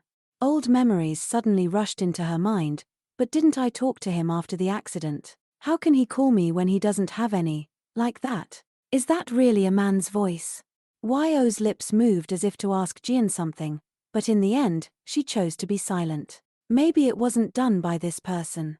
If that call was an arrangement for us to leave each other according to someone's plan. After a while of reasoning, Young-oh whispered, Director, have you ever heard my name? My name is Leong-oh. Jian panicked and asked, have you ever been in an advertisement for a famous brand and had your name on their product? The girl also wanted to go crazy at Jian's ridiculous question. You idiot. She took a deep breath to calm down and contemplate. Is it right to reveal the truth about herself and Yenna right now?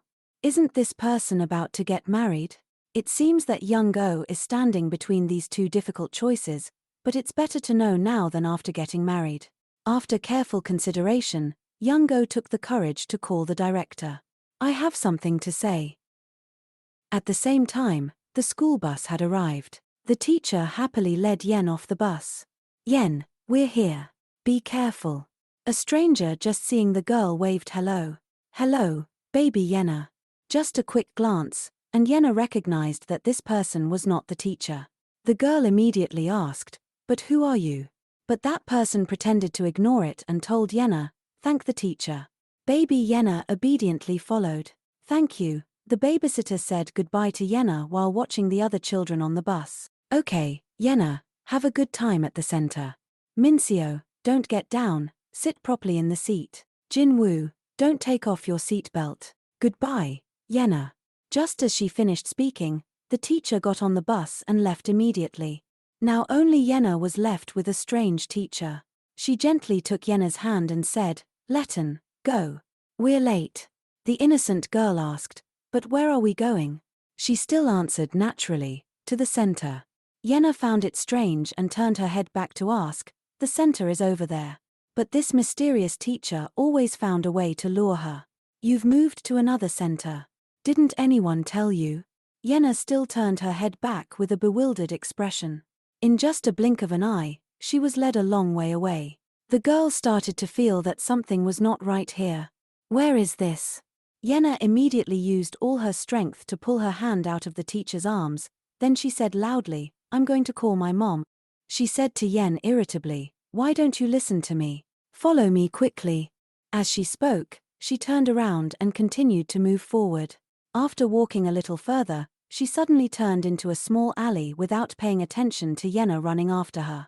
Because the girl was going too slowly, she lost track of the teacher. Yenna breathed heavily and called out in fear, "Teacher." Everything around was strange to Yenna. The girl stood alone on the sidewalk trembling and calling out, "Teacher." Mom, in helplessness. Inside the chess center that Yen was attending, Doing ran up and called out, "Teacher, are you going to pick up Yen?" The teacher smiled and replied, "That's right. I'll be back soon." Doing smiled brightly and asked for permission, "Can I go with you?" The teacher kindly let the boy follow. "You want to let Yen go together?" The two went outside together and waited for Yenna for a long time. Doing was also eager and kept looking around. "Teacher, why hasn't Yenna arrived yet?" Hearing that, the teacher was also wondering. "That's right, she should have arrived by now. I'll call her." "Yes, hello, this is the bed center that Yenna is attending. The girl hasn't arrived yet."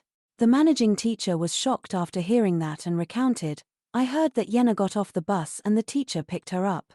The teacher was even more confused. "Yes, I haven't brought Yen in yet." Hearing that, the manager immediately replied, "Impossible. I'll check again and call you back." After the phone hung up, the teacher could only stand still in shock. Doing, after hearing the news, couldn't believe it either. "Teacher, has Yenna been kidnapped?" Back in the office, Youngo had made her own decision. "Director, I have something to tell you." Just as she was about to tell the whole truth, between the two, the phone rang. Seeing her sitting still like a statue, Jian asked curiously, "Aren't you going to answer the phone?" Youngo was embarrassed, blushed, but still tried to calm down and replied, "No, it's okay." Seeing that, Jian said to her, "Just listen in case there's something urgent." After getting his permission, Youngo stood up and asked to go outside. "I'll be right back." Jian stood up in shock. "I didn't tell you to go outside." After getting out into the hallway, Youngo opened her phone to check. It turned out that it was a call from the teacher. Youngo answered the phone. "Yes, I'm listening." On the other end of the line, a panicked voice said, "Yen's mother, Yen hasn't arrived yet. She got off the bus." After receiving the bad news, Youngo immediately took a taxi to the center. As soon as she saw the teacher, she asked in a panic, "Teacher, what's wrong with Yenna? Have you found her?" The teacher hurriedly calmed her down. "Yes, we found her. I just received a call. She's with the police. They're on their way here." Youngo, relieved of all her worries, sat down on the ground and said, "Thank God." The teacher ran to support Youngo. "You must be very worried. We apologize for this." Suddenly, another person came forward and started talking. "Sorry, nice to meet you. I'm Doing's mother. Yen's friend at the center. My Doing likes Yenna very much, so he wants to meet your child." Young-go turned to nod and replied gently, "Oh, so you're doing?"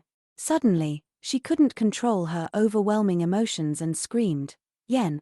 The girl smiled and waved hello to her mother. The two ran and hugged each other in tears of happiness. Yo kept asking Yen, "Do you hurt anywhere? Did anything happen?" The girl obediently replied, "Yes, I'm fine." Young-go made a frowning face and asked her child, "Where did you go? Why did you wander around alone like that?" Yen honestly recounted the whole story. "I didn't go alone. There was a woman who said she was a new teacher." Hearing that, she asked in confusion, "Teacher?" The girl firmly confirmed, "Yes. She said she was a teacher at the Badu Center." The police officer standing behind spoke, "This is quite suspicious. To be sure, I will investigate. I will contact you after surveying the area. I am Wan from the Wong police station." Young-oh hurriedly bowed, expressing sincere gratitude. "Pleased to meet you and thank you very much." Back in Jian's office, he was still sitting there waiting for Young-oh. What call is taking so long? Feeling quite curious, he went outside to check. Not seeing Young-oh outside, Jian asked, "Where is assistant manager Liang-oh?" The receptionist stood up and replied, "She left a while ago." Jian was dumbfounded that he was being toyed with by a woman, so he ordered, "Call her back immediately." Jian also felt a little worried. What's wrong with her? After getting information, the receptionist returned to inform Jian, "Director, assistant manager Liang-oh has left the company." After finding out, the center teacher bowed immediately in front of Young-oh. "It's my fault because she looked quite similar to the teacher who usually comes to pick her up. I shouldn't have just glanced over like that. I'm really sorry." Young-oh didn't dwell on these things and encouraged the teacher, "Yenna is okay, so everything is fine. However, it shouldn't go too far, so I hope you will be more careful from now on. It's complicated, so could you please contact the center teacher before dropping her off? Is that okay?" The teacher also accepted Young-oh's feedback. "I will learn from this." Before leaving, the center teacher waved goodbye to Yen. "I'll go first. See you later." Yen, the little girl, obediently replied, "Goodbye, teacher." Young-oh sighed in relief. "It's been a long day, hasn't it?" Doing's mom suddenly approached and asked, "Sorry, Yen's mom, I drove here myself. I can take you home. You must be tired." Young-oh smiled shyly and replied, "I owe you one." Doing's mom chuckled and said, "I'd be happy if you agreed." Doing's mom even thoughtfully opened the car door for the two kids to get in first. On the way, she took the initiative to start a conversation with Young-oh. "So, where are we going?" She replied, "I guess we should go to the market first." But Doing's mom asked back, "Are you talking about the market nearby?" Young-oh nodded in confirmation, "Yes." Hearing this, Doing's mom excitedly recounted, "My parents used to have a small flower shop there. It was called Genso."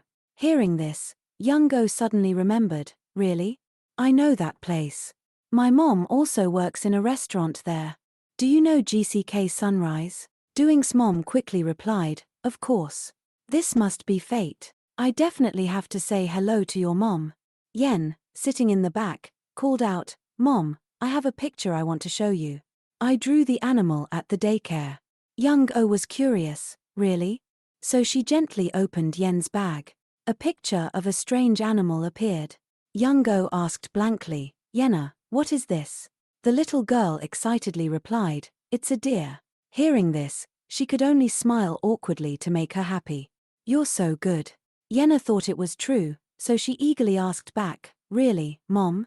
Young-oh didn't say anything but secretly prayed for her to grow up healthy. Suddenly, she noticed a strange piece of paper in Yen's bag. Young-oh curiously tried to take it out to see what it was. It turned out to be a small letter tucked into Yen's bag. After reading the contents of the letter, Young-oh's face turned pale. She has her mother's looks and her father's personality. She is the embodiment of both of them. Young-oh fell into her own silence. Someone knows. She looked at Yen, who was laughing innocently. "That I gave birth to young Junk's child. There are eyes watching me and Yen. Should I call the police? Will the police come for a non-emergency call? But what if I'm facing a very powerful person such as Sun Gant's father? Seeing young Go sitting lost in thought, Doing's mom called out, "What are you doing?" She startled and stammered, "You're really cool." Doing also expressed admiration for young Go, "You're really cool. You're doing a great job raising your child. You're amazing." Young Go modestly denied, "No, I don't know what I would do if something like today happened again. I left the office because Yenna went missing." Doing's mom seemed to understand young Go's feelings. "That's understandable. By the way, Yen's mom, how about I take Yenna with me after picking up Doing at the daycare? After her Go class, she can come to my house to play with Doing and Doan. I think her mom can pick up Yenna after she closes the restaurant." Young laughed shyly and replied, "That's a good idea, but I'm afraid it will bother you." Dolan's mom confidently replied without hesitation, "It's okay. Yenna is very well behaved. Doing listens to her more than me. If Yenna is around, I think Doing can change completely. So, Yen's mom, let's try that next week, shall we? I will take care of her and ensure safe play for just 1 week." In Youngo's eyes, Doing's mom was like an angel sent to save her life. How can there be such a wonderful person? Inside Jian's office, he was still sitting motionless like a statue. His face was pensive and thoughtful. Suu suddenly entered and asked, "Aren't you going home?" Hearing this, Jian stood up and replied, "I'll go right now." Seeing that Jian's attitude was a bit different, Suu approached and tried to strike up a conversation to change the atmosphere. "Should I tell you this funny story? My son is crushing on a little girl. It's love at first sight. My wife secretly told me that kids grow up pretty fast." Jian indifferently asked back, "Is that all?" Suu was curious, so he asked directly, "You seem cold today. What's wrong?" Jian retorted testily, "What is it?" As soon as he opened his mouth to say, "Is there something?" Jian suddenly turned and left, avoiding the question. "Nothing. Let'n get ready to go." Suddenly, Suu teased, "Do you hate me?" Hearing him chatter on in his ear, Jian could only sigh in exhaustion. Then he turned and said directly to his face, "You talk too much nonsense. I like you very much." Suu was quite surprised by this. "You like me? You?" Jian didn't hesitate to reply, "Yes, I like you. That's why I kept you here even though my mother brought you." Jian's words stunned his friend on the spot, but he didn't pay attention to his emotions and continued to speak incessantly. "I will handle things well. I definitely won't let you down." Unable to endure it, Suu questioned, "Do you see me as that person's person? Someone sent by your mother? Is your life easy? Don't you have anything valuable? And don't all the friends you meet mean anything to you? Still, I'm supporting you even though you don't trust me. I don't know what you're thinking, but I've always considered you a good friend. You jerk, I'm supporting you, not your mother. You idiot." After expressing all the frustrations in his heart, Suu turned and left, leaving Jian behind with a mess of troubles in his heart. Switching scenes to Yen's house, young Go kept reminding her child, "Yenna, you can't talk to strangers, do you hear? If someone offers you food, you can't follow them, okay? If you don't like it, shout. You can do it, right?" The little girl nodded in response, "Yes." Young Go glanced at the little girl and asked, "You'll say you'll do it, but you won't listen to mom anymore, will you?" Yen replied confidently with overflowing enthusiasm, "Yes." "No." Young Go then presented a hypothetical situation. "If an adult comes and says, 'My hand hurts, can you help me carry things?'" Yenna gave a gentle smile and replied immediately, "I'll help them." Young Go could only cry silently in helplessness. What should I do with this clever child? She hugged Jenana tightly and confided, "An adult asking a child for help is a bad adult. Can you refuse to help a stranger?" Yenna blinked and replied, "Yes." Early the next morning at the company, Youngo stood enjoying a cup of coffee. Suddenly, someone came to talk to her. "Hello, Assistant Manager Youngo." She replied warmly, "Yes?" "Hello," the new receptionist asked. "Have you met the director yet?" Youngo asked blankly, "Why?" She said, "I saw a note on your desk. Have you seen it?" Youngo shook her head in confusion. "I haven't seen it." The girl said, "The director was looking for you yesterday, HK, in his office." Hearing this, Youngo's face turned pale. "I forgot. If he's been waiting for me so long, He might get angry. She rushed to the director's office to find him, but fortunately, Jian had fallen asleep some time ago. Youngo boldly went closer to admire him from a distance. Thoughts suddenly flashed through her mind. His mother must be the culprit behind this. He inherited his looks from her, while his personality is like his father's. He resembles you 80%. Maybe his mother has meddled in this. Does she know a lot? Does she know about Yenna? I'm not sure about that. I have to find out through the people around this man, of course, about this man. Tears welled up in the corners of Youngo's eyes. Jian, wait a little longer until I find the culprit. I must dig up information from the people around this man and ensure Yenna's safety. Everything else can be taken care of later. I will let you meet Yenna one day. Unintentionally, Youngo's tears fell on Jian's hand, but she was unaware of it. She turned away with lingering feelings. Just a little longer. But as soon as she took a few steps, someone grabbed her hand. Youngo blankly turned around to look. She saw that Jian had woken up and was holding her hand to stay. Jian stared at Youngo and asked, "What are you doing?" Suddenly, he grabbed Youngo's hand and stammered, "She kissed me." His words made her blush with embarrassment. Standing frozen, she slowly pulled her hand away, stammering, what nonsense is this?" Hearing this, he replied, "I don't want to make a big deal out of it. You have to take responsibility for this." She hurriedly explained, "Wait, that wasn't a kiss." Without letting her say more, he slowly stood up and said, "Okay, we'll say it was just a light kiss." It sounded a bit off, but she still said, "Once." He stood with his arms crossed, his face a bit sulky, and said, "Unbelievable. I've been through a lot, but I've never received a light kiss while sleeping." Hearing this, she panicked and explained, No, director, you misunderstood." At this moment, her face became embarrassed as she stammered, "That was tears." Youngo sighed and didn't dare look directly at him, saying, "That wasn't a kiss. I only shed a tear." His words stunned him for a few seconds, then he turned away and said something. Seeing this, she quickly grabbed him and said hurriedly, "No, I'm telling the truth." Hearing this, he asked, "Then why did you shed tears when you looked at me?" As he spoke, he turned back to look at her with a serious expression. Hearing him ask that, she hesitated and replied, "It's because you resemble my late father too much." She didn't know that lying like this would be very serious. He propped his hands on his hips, questioning her, "You think I'll believe that?" She sighed and said seriously, "It's the truth." Hearing this, he moved closer, asking repeatedly, "In what way? How do I resemble your father? Do you have a picture of him? Show me." The continuous questions made her unable to react in time, and she became flustered, stammering, "Wait, She slowly took a step back and said, "You look handsome like him." "My dad was really handsome." Then she quickly turned and said, "Well, I'll leave now." Before she could leave, he called out in a loud voice, "Wait. Yesterday you said you wanted to say something." She clung to the doorknob and stammered, "Ah, that's right. Yesterday I also wanted to say that you look like my dad. Now, if you'll excuse me." As she prepared to pull the door and leave, he said again, "Yesterday I waited for an hour."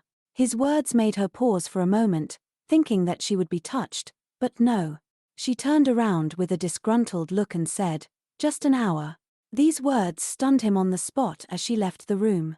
Youngo thought to herself, he's showing off just because he waited for an hour. Well, I've waited for 7 years, you idiot. She was about to sit down when she thought to herself, "Oh, my back." Suddenly, the CEO called her. "Assistant Youngo." She replied, "Yes." She waved her hand and smiled, saying, "Can you come here for a bit?" Although she was a bit doubtful, she still stood up straight and asked, "What is it, CEO?" In her head, she was still thinking, "Why is she calling me like this?" The CEO, with a serious expression and her hand on her chin, asked, "Where were you yesterday?"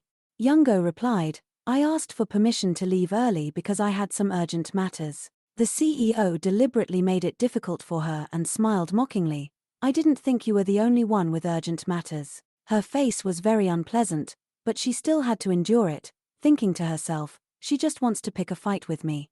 She propped one hand on her chin and gently flipped through the book, nitpicking at her.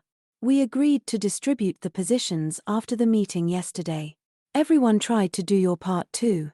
Without letting her continue, she quickly replied, but I already did it, CEO.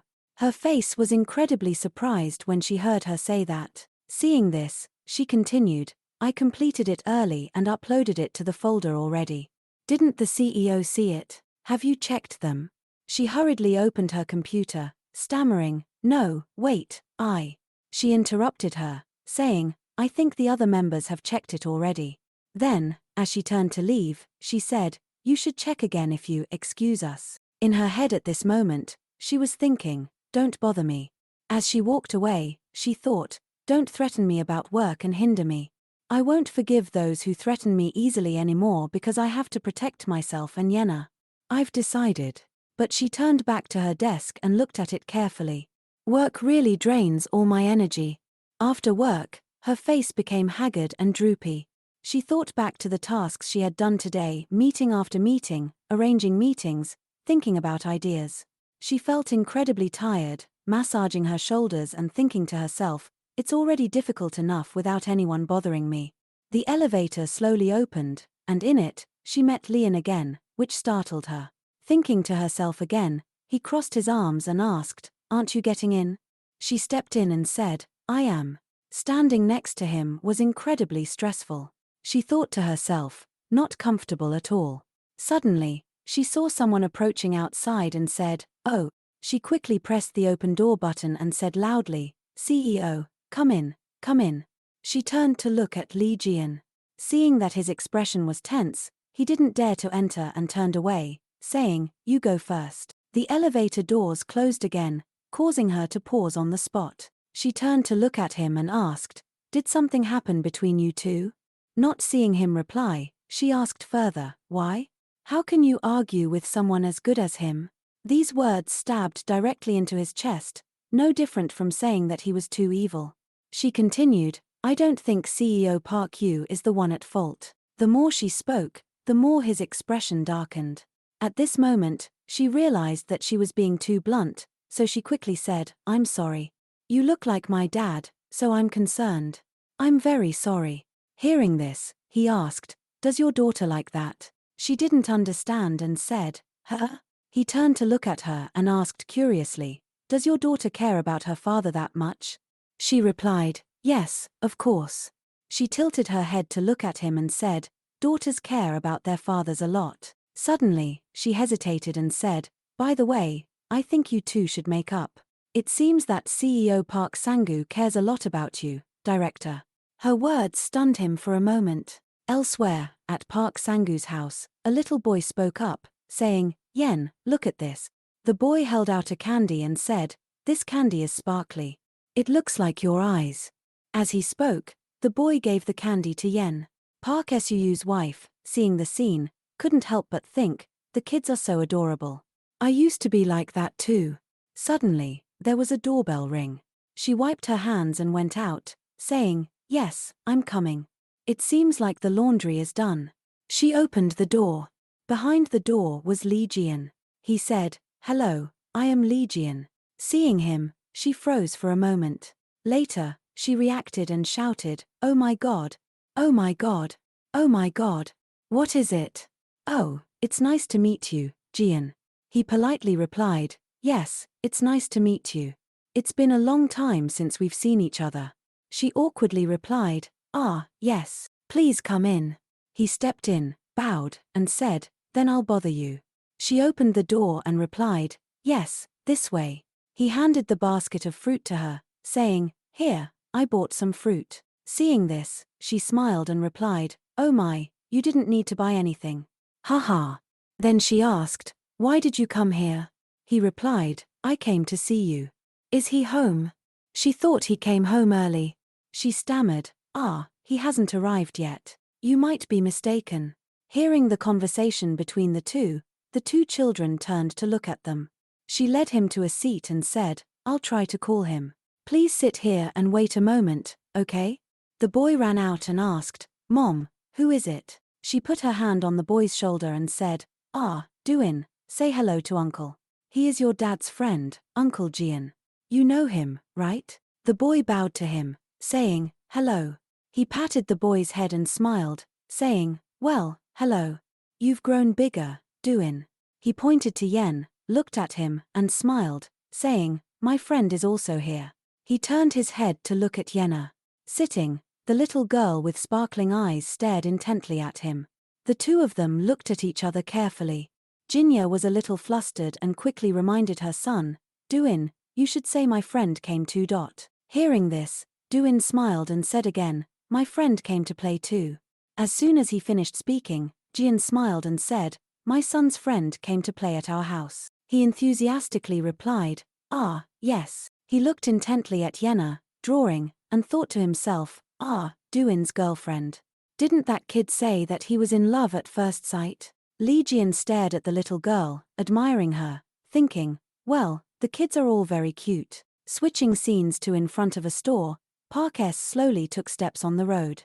He thought of his wife's reminder, "You know, right? Today Yenna will come to play at our house. You should work overtime and come home a little late. Don't disturb the kids playing." This made him sigh in dismay. Looking at the door with the tall wine bottle made of LED lights, he mused, "Although Li Jian is not emotional, he always drinks alcohol with me."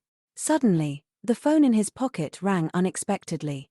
Before he could even finish saying hello, he heard his wife Jinyo scream in panic, "Honey, come home immediately." Hearing this, Park Sangu was extremely startled and asked, "Yenna has returned already?" But his wife's next sentence directly turned him to stone. "No, this is very urgent. Li Jian has come to our house." In another scene, Duin carried the Go board and slowly came to Li Jian. Then he unhesitatingly asked, "Li Jian uncle, do you know how to play Go?" He replied, "Ah, yes." Just before he could finish his sentence, the boy immediately said, "Then let's play Go together." Saying this, Duin smirked, revealing his two small fangs, and said softly, "You can beat me, right?" Duin quickly sat down on the floor, and Li Jian slowly stood up and said, "How do you know how to play Go?" The boy happily replied, "I went to Go class."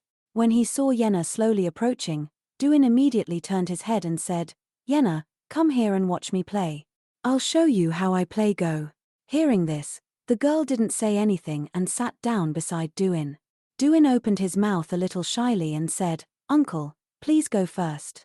Yenna turned to look at him and said, "That's not right. Black should go first." As soon as the words were spoken, Duin followed suit, placing the stone in his hand and saying, "Ah, of course. That's right." Meanwhile, Li Jian was still watching intently, his face more cheerful and amiable. Just like that, the three of them focused on playing Go together. After a while, Yenna suddenly spoke, her face serious, saying, "That's the wrong way. You should block its escape route." Making Duin sweat a little anxiously, he froze, not knowing what to do. When it was time to decide to place the black stone on the board, he was immediately stopped by Yenna's hand helplessly, saying, "Oh my God, look at me." Just like that, his next moves were all stopped and redone by Yenna. "It should be placed here, then Uncle will place a stone here, and then place your stone here." A series of Yenna's actions made Li Jian marvel, thinking, "How does this child know how to play?" Then he pointed to a position on the board and asked, "What if Uncle places it here?" Hearing this, Yenna put her hand on her chin and pondered for a while. Then she fiercely dragged the piece from the bottom to the top. The previous move completely amazed Li Jian. As he looked at the little girl in front of him, he pondered, "She's the same age as Duin, so she must be 6 years old. How can a 6-year-old play so well?" Suddenly, Jinyo came from the kitchen carrying a plate of red watermelon, saying, "Yenna is very good at playing. I'm very proud of her." While saying this, she secretly signaled, "Eat some fruit." The two uncles and nephews then had the usual inquiries. "What's your name, Yen?" The girl replied, "Yes, it is." While Li Jian remained curious, Yen was remarkably calm. He asked, "Where did you learn to play Go?" She replied, "From my teacher." He was a little surprised and asked further, "Not your dad, but your teacher?" Upon hearing Yen's innocent and heartbreaking response, "I don't have a dad," he fell into thought. "Ah, I shouldn't have brought this up." Duin innocently turned to Yenna and said, "Then can I give you my dad?" Yenna quickly replied, "No, you can't." When someone cleared their throat, it turned out to be Park Suu who had arrived home. Duin excitedly said, Dad's home. Daddy. He hugged his two children while looking at Lee Jian and asked, "What are you doing here?" He replied, "I came to see you." He slowly stood up and said, "I should stop here." At this moment, Yenna looked very sad, her head bowed as she stared blankly at the Go board. He continued, "You should play with Duin instead." However, the little girl immediately stood up, her face filled with anticipation, and leaned on the table with both hands, asking, "Uncle, will you come play again?" As soon as she finished speaking, he looked at her with a questioning expression and asked, "Why?" Yenna happily replied, "Because it's fun." The two exchanged a few more words back and forth. "Will you come tomorrow?" "I have work tomorrow." "Then next Monday?" "I'm very busy that day." At this moment, Yenna stood right in front of Lee Jian, shyly asking, "Then the Monday after next?" Then, using both hands, she tightly grabbed the hem of his shirt. If not the Monday after that, the pulling force grew stronger and stronger, begging, "Please play Go just one more time." Making Lee Jian very flustered, his face covered in sweat, he finally had no choice but to agree to end the conversation. "All right, I'll come play next time." His words made the little girl very happy. As he went outside, he thought to himself. 3 weeks later, on a Monday, Lee Jian stepped out the door and said, "Goodbye, see you later." Another voice echoed immediately after, "Yes, please come play again." He still thought children usually forget quickly, so it should be fine. Walking along the sidewalk with his best friend, he said, "I can't stay long, I'm a bit busy." His friend replied, "I know." After that, they continued to walk silently side by side. A little later, also on that same stretch of road, Young-go hurriedly ran across the street, preparing to go up a few steps on the sidewalk and stopping in front of an apartment door, continuously ringing the bell. After a very polite greeting from two girls, Young-go, "Hello, Gino, come in," and after the sweet call of Mommy, she and her daughter quickly opened their arms and happily said, "Mommy's princess, Jna." The little girl happily called Mommy. After that, she turned to her friend and said, "I'm sorry for bothering you so much." But Gino replied with a smile, "Not at all." While looking at little Yenna, she continued, "Thanks to Yenna, Doing is more well behaved. I really like her. You can bring her here often." Doing and his mother kept saying heartwarming things. "Dolin wants that too, right?" "That's right. Yenna, live with us." Park Doing, "That's too much." However, both girls couldn't help but giggle. A moment later, outside the building, it was a quiet night scene. She led Yenna along the sidewalk, and the two of them kept talking back and forth. "Is something fun?" "Yeah." "What is it?" "It's a secret." Hearing this, she tilted her head and asked, "Keeping a secret from Mommy too?" But the only response was a request from the other party. "Mom, next Monday after next, can I go to Doing's house to play?" With sparkling eyes and a chubby face, she said, "I want to go there and play again, please." Under the silent night, in a corner of the street, Lee Jian's voice rang out, "I'm sorry." Park Sunu, with his arms crossed, asked, "Why do you have to apologize?" Lee Jian replied, "I'm sorry for being so harsh with you." Hearing that, he silently nodded. After that, Suu asked again, "Do you really think I'm someone your mother sent?" Lee Jian replied, "No way." Suu pouted, looking sulky. Jian affirmed, "I'm telling the truth." Park S felt more relieved and picked up his can of beer, saying, "Okay, but I was very sad." He continued, "You always trust your feelings when making decisions, right?" "Not at all.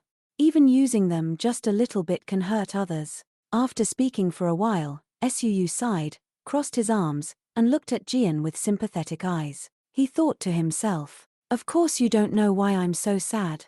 7 years ago, before the accident, Jian had very bright and beautiful eyes. He smiled more and showed more emotion than he does now. But because of the accident 7 years ago, I lost my friend. On the outside, he looks cold and calm, but I know something is hidden deep inside him. This summer, it feels like he is the only one still stuck in winter. I want to help him get out of that state, but there's no way to do it. So I can only be by his side. Returning to reality, Suu placed his hand on his left chest sincerely and said to Jian, "You are a part of my life." He thought, "That's why I always hope you can be happy." He continued, wishing him to be more cheerful and optimistic. Not my whole life, but a part of it, Suu thought to himself. I hope you won't be so cold anymore. Finally, he scratched his head and said, anyway, thanks for coming to see me. I'm also sorry for saying harsh words to you. But what made you come to my house anyway? Jian let out a soft smile. He remembered Young O's words to him. Try to talk to him. If you can't meet him, then you should go to his house yourself. Isn't he your precious friend? Jian answered Suu's previous question, because you are my precious friend. Hearing that, he let out a sigh. A moment of silence passed under the dark night. The next morning at the company, Jian was walking down the hallway when he passed a room where there were many voices coming from. He entered the room, looked up, and saw two people talking excitedly to each other. Ki-hoon, not noticing that Jian was there, said to Young O, you've been working very hard on the notes, assistant manager. Hearing that, she humbly replied, I just wrote what I thought. Ki-hoon continued to praise, you're the best I've ever seen. I acknowledge that. Young O smiled and said, you always praise me no matter what I do. He laughed and said, because you're very good. At this moment, Jian cleared his throat to make his presence known. Ki-hoon was startled and stood up straight, saying, oh my, hello director. He asked, when does the meeting start? Jian replied, it will start in 10 minutes. Jian strode forward and said, Ben Sanon, go print the minutes from last week's meeting. He immediately obeyed, yes, sir. Jian approached Young O, pulled out the chair next to her, and sat down. Jian turned to her and said, thank you. I made up with my friend. Thank you for advising me. He remembered her advice. Isn't he your precious friend? You can't cut off the precious thread just because there's a knot on it. You need to untangle it. Returning to the present, Young O turned her head to look at Jian and replied, ah yes, it's good to know that. Although that's what she said outwardly, in her heart she thought, actually, I'm saying that to myself as well. If only I had searched for you longer, if only I hadn't given up, if I hadn't lost faith and trusted you more, then would our lives be different? Jian crossed his arms and suggested, if you miss your dad, then just come here. Hearing that, Young O silently nodded. Then she suddenly realized something confusing and said, sorry. He said seriously, you said that I resemble your dad. I don't mind, so come by sometimes. Young O asked confusedly and helplessly, does it show on your face? Jian replied, you don't want to. I'm thinking of you. Young O outwardly smiled and said, right, thank you for talking about this. But in her heart, she thought, you must be very happy, huh? After a while, Ki-hoon had printed out the documents. He happily smiled like a flower and said, director, I brought the minutes here. Jian was surprised and said, so fast? Ki-hoon smiled and replied, of course. Someone mumbled, he did it very quickly. Extending the time until the meeting took place, a girl said, today, I hope everyone can give their opinions. After hearing the opinions, we will make a decision. Another girl spoke up and said, should I volunteer first? That girl started her presentation. People in their 20s and 30s are often physically healthy but mentally exhausted. Jian kept twirling a pen in his hand. Sitting next to him thought, he's losing focus. He's been distracted a lot lately. The girl was still continuing her presentation. They have many things they want to do, but first they have to follow the orders of others. Suddenly, the pen in Jian's hands slipped and fell. The girl continued, therefore, their work efficiency decreases and they feel exhausted. On their way home, Jan's pen fell to the ground, and the presentation was still continuing. They also feel envious when they see people in the park. The fallen pen was rolling closer to Young O's feet. She turned her head and thought to herself, did he drop it on purpose? Is he telling me to pick it up? Young O had no choice but to bend down and pick up the pen while the girl was still engrossed in presenting her ideas. When they got home, the first thing they look for is not food but beer. They will think, this is why I continue to work. She reached out for the pen. Suddenly, a larger hand reached out and also picked up the pen. It was Jian, also bending down to pick up the pen he dropped, so it unexpectedly created a somewhat awkward situation. Young O was embarrassed, her face turning red. She didn't say anything and quickly stood up and sat in her chair. Young O sat stiff as a statue, thinking to herself, What was that? He probably didn't do it on purpose. The meeting was still proceeding normally. I think there are two catchphrases. Young-go looked at her presenting colleague thinking.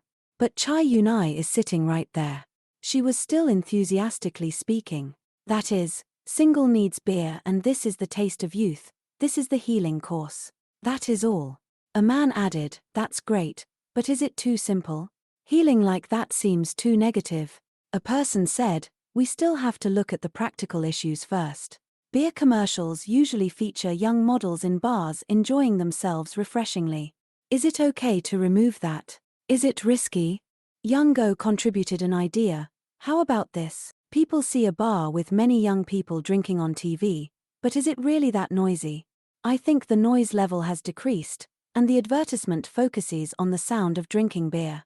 Actually, we can drink beer in the living room while watching a movie alone, right? The gray-haired man nodded in admiration after listening. That's great. The short-haired girl also said, I like this idea too. I hope that customers don't feel sad or distressed when they drink. Ki-han raised his index finger, expressing praise for Young-go. Yunai glared angrily at her. Young-go, receiving everyone's approval, smiled in return. Right at this moment, inside the women's restroom, someone was turning on the tap and using it. Chornbai seemed not to notice that she was turning on the tap but stood still and pondered. Young Jian is acting very strangely. The atmosphere at that time was also strange, even in today's meeting as well. Young-go, director Young Jian is looking for her, even the notes on Leo's desk. Young Jian is not that kind of person. He was once so distant from women that others doubted his character. Moreover, Young-go. Suddenly, at this moment, a red-haired girl suddenly approached and called out, "Oh, manager. Manager. What's making you sad?" Chornbai wearily sighed and replied, "Nothing." The red-haired girl, seeing this, asked again, "Is there a problem? You can tell me." Hearing that, she seriously warned, "First, I'm only telling you, okay? This is a secret." She quickly affirmed, "Yes, of course." She began to explain, "I'm talking about Belly, Young-go, and Teen too." She asked in surprise, "The secretary who takes notes? Why?" She then explained, "Actually, we used to be classmates." Hearing that, she was very surprised and quickly asked, "Really? I didn't even know. Are you close to her?" She hesitated a bit and replied, "Well, her family situation is quite difficult. I always try to help her, but when we get a little closer." Seeing Chornbai suddenly sigh in the middle of her speech made her very curious. She quickly asked, "Did something happen, manager?" She leaned closer to her ear and whispered, "Do you know what kind of person she is? The kind that takes other people's things without permission and uses them freely. She always tries to imitate others to look more perfect." Hearing that, she was very surprised and exclaimed, "Oh my. Really? I'm really shocked. I didn't expect her to be that kind of person. Has she changed?" Seeing Chornbai suddenly sigh, making her very curious, she hurriedly asked, "Oh my, what about now, manager?" She then replied, "Well, I don't know, but perhaps this change isn't easy.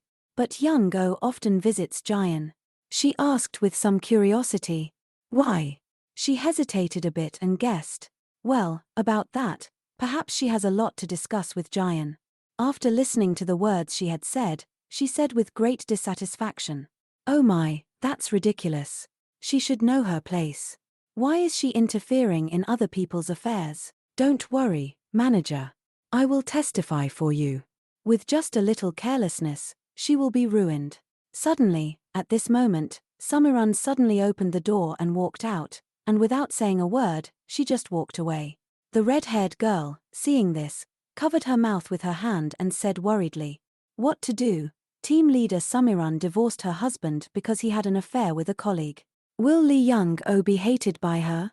A few days later, at the apartment complex where Young-oh lived, she was sitting, tying Yenna's hair while pondering. The atmosphere at the company has been a little strange these past few days. The production team, I can feel the sharp eyes of production team 1, team leader Samiran, our team leader as well. Did I do something wrong? Right at this moment, Yenna suddenly spoke. "Mom, it's only 1 week away." Young-oh blankly asked, "Huh?" The The little girl smiled brightly and reminded, "Mom, don't you know what day next Thursday is?" She didn't answer but smiled softly, thinking, how could I not remember? I can't believe my little one is already 6 years old. Yenna was born prematurely and had to stay in the hospital for an extra week because she was sick. Something strange happened. While holding Yenna in her arms, Young-go asked in confusion, "Why is her forehead so red, as if it's been burned?"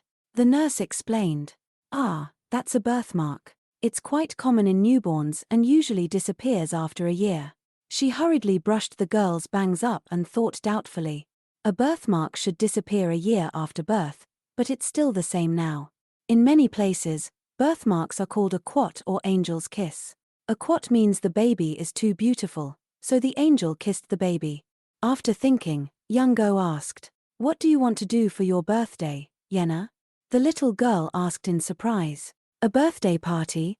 She suddenly hugged the little girl tightly and thought emotionally, that story seems to be true, as my world is like heaven thanks to Yenna and Jian. Our child is almost 6 years old. The next day at the company, someone suddenly asked assistant Lee Young-go, "Have you heard about the company's emergency dinner with Don Liquor today?" She replied, "I haven't heard about it." The red-haired girl, hearing that, immediately reminded, "Please try to pay attention and listen." Then she worriedly thought, will this make production team 1 worse? I look like Chorn Bai.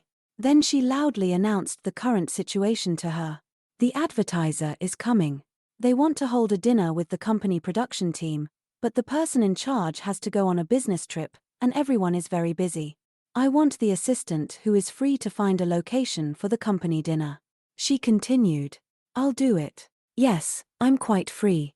Then, while walking, she calmly thought, in the past, I used to avoid getting involved in entertaining advertisers by all means, but I've been through that, so it's okay now. I should find something delicious, a person with 5 years of experience in the office. A moment later, in the area of production team 2, Lee Young-go suddenly walked in, then went to the side of the red-haired girl and called, "Manager Cho." Causing her to be startled, she hurriedly responded, "Ah, yes." He asked with curiosity, "Where did everyone go?" She sweated nervously and replied, "Assistant Ko and Song have gone to the printing photo shoot, and Assistant Young-go has gone to the Don Liquor Company dinner." He frowned slightly and asked again, "She's gone already?"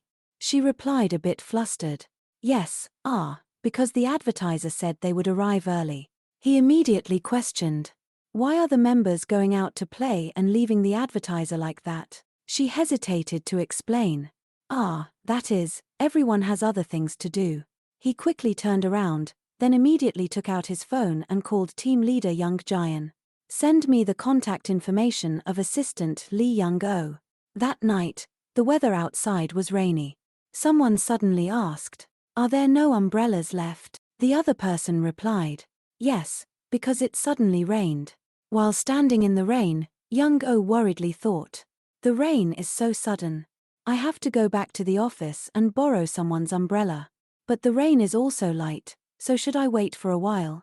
Just as Lee Jian was about to call her, he was lucky enough to see her figure nearby, so he admired in his heart, "She's here. She doesn't seem to have gone far." Park Yu quickly approached and asked with a big smile, "Oh, my friend, do you have an umbrella? Let me share it." He unexpectedly gave her the umbrella and said, "Use it alone." He asked in confusion, "Huh? What about you?" He replied, "I'll run."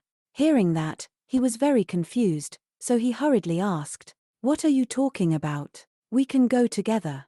He immediately refused. "No, you go alone." Then he smiled and turned his head to look at Lee Young-go and asked, "Do you have an umbrella?" Suddenly, he took off his jacket, causing Park Yu to be a little confused. She replied startled, "No, I don't have one." He quickly suggested, "Then let's go together." Then he quickly used his jacket to cover both of them. Seeing that, she hurriedly waved her hand in refusal. "No, it's okay. No." And thought with some doubt, he wants to share that jacket. Then she pointed to the store across the street and said, "I'll go over there and buy an umbrella." He continued, So we can go over there and buy an umbrella, right? Let's go. Hearing that, she couldn't help but be flustered, thinking, wait, this is crazy.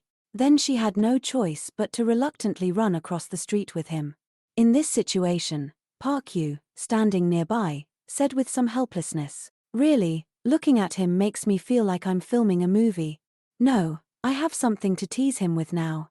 Lee Jian and Lee Young-oh are walking under the rain. He is holding a jacket to shield them both from getting wet. He lowers his head and speaks up. I think I just need to go straight this way.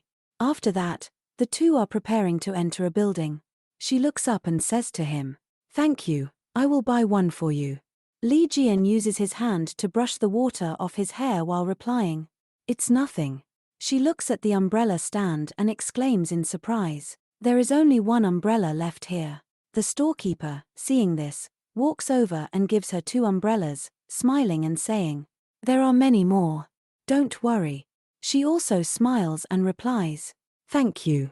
Lee Jian gives Lee Young-oh 1 umbrella. She says, take it. He frowns upon hearing her words. He takes the yellow umbrella reluctantly.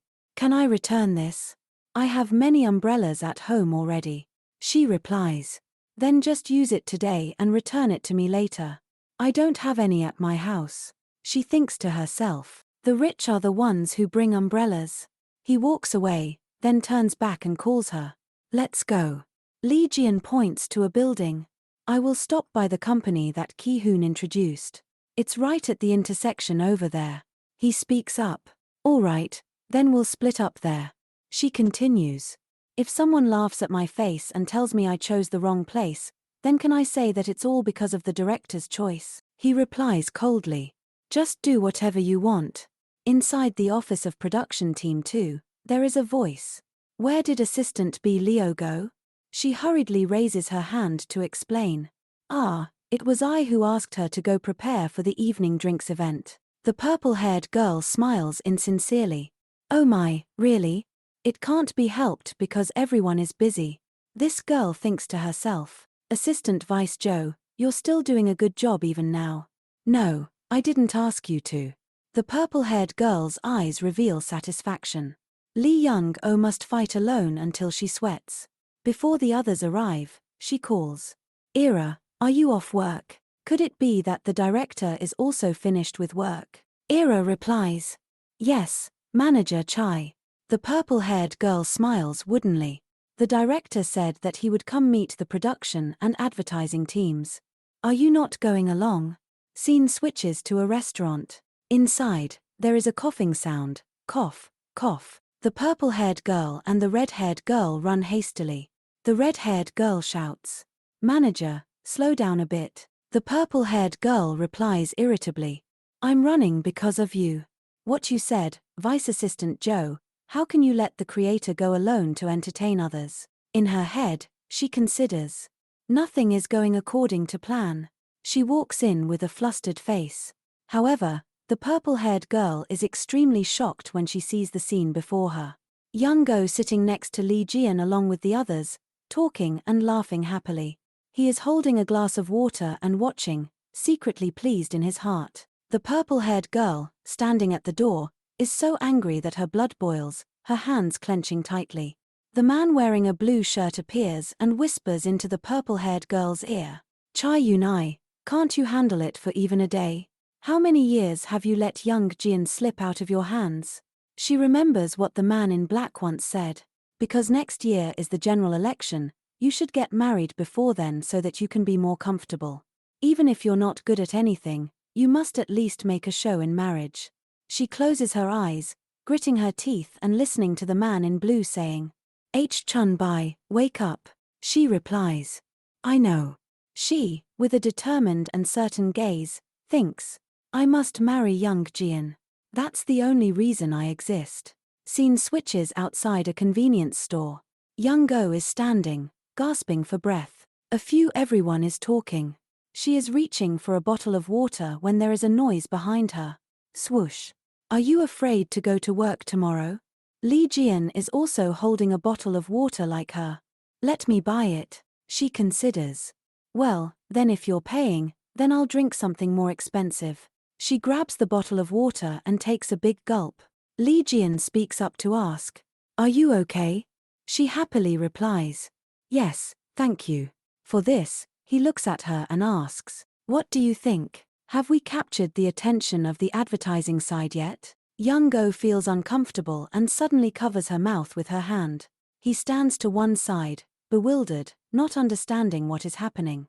"Did you drink too much?" After that, she throws the bottle of water in her hand into the trash can. "I don't feel very well today." Suu suggested, "Let Young-oh go home. I'll take you." But she refused. "No need." I said, "Don't worry.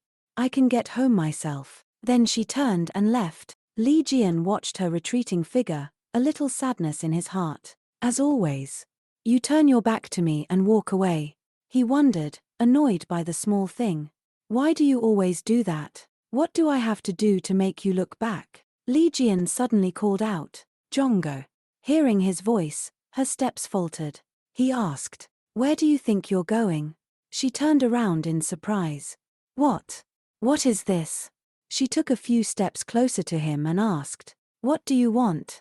She looked at him with longing. "Huh." He reached out to hug her, his face flushed with embarrassment. "What's with this reaction?" He looked at her face, flustered. "This is a joke, right? What should I do?" He forced a smile. "Oh look, you really are drunk," he said. "Get a grip, Lee Jongo." "Oh, I know I look like your late father." Just then, she stepped back in shock. "Are you serious?" He said to her. "I know, but you shouldn't treat me like this right now." His words darkened her expression. "If you're drunk, you should go home quickly." He glanced at his phone and said, "Lee Young-go, I'll take you home." He looked at her, waiting for an answer. Jian watched the taxi pull away, confused. Lee Young-go was a little flustered, morning in the city of lights, filtering through the trees. "Look how much you drank. How could you drink so much?" Soup was brought out. "You look like a frog. How could you drink so much that your eyes are swollen like that?" Young-go ate her rice while defending herself. She thought to herself, "I wish young Jian hadn't said that." Then Young-oh chewed her rice and replied, "I drank in moderation." "Is that your moderation?" So Young-oh spoke up, reminding her mother, "Mom, Yenna will hear you. Are you finally ashamed in front of your daughter?" At this point, Young-oh seemed more awake instead of feeling dizzy. "I feel like I have a cold," her mother said helplessly. "You eat so much, and you're still tired. How about taking a day off to rest?" "How can I ask for a day off when I've only been working there for a few days? Anyway, tomorrow is the weekend, so I just need to get through today." Her mother scolded her. "But you." Young-oh reassured her. "Don't worry, Mom." Young-oh inhaled the outside air and felt like she didn't want to go to work at all. "I shouldn't pretend that everything is okay." At this time, Jian was sitting at a cafe looking at the watch on his hand. Young-oh worried and thought, "That monster will beat me black and blue today. It's okay as long as I can avoid Jian. I'll be fine." As soon as she thought of him, his footsteps approached her. Jian came forward to greet her. "Assistant Manager Young-oh." She was startled. Where did he come from? Yesterday, before she could finish speaking, Jian saw Young-oh standing far away from him. "What is this? He's acting like he's been waiting for me. He doesn't even look like he's in a good mood. Always making me worry. What is he going to do now? Apologize." In the elevator, all the employees were bustling. "The director is here too. I need to move to another corner. Why is the elevator so crowded? All of a sudden, I can't breathe." The elevator announced that it had reached the destination. "Wait, I need to get off at this floor." But Young-oh's voice wasn't loud enough for everyone to wait for her. Then suddenly, her hand intertwined with a man's hand.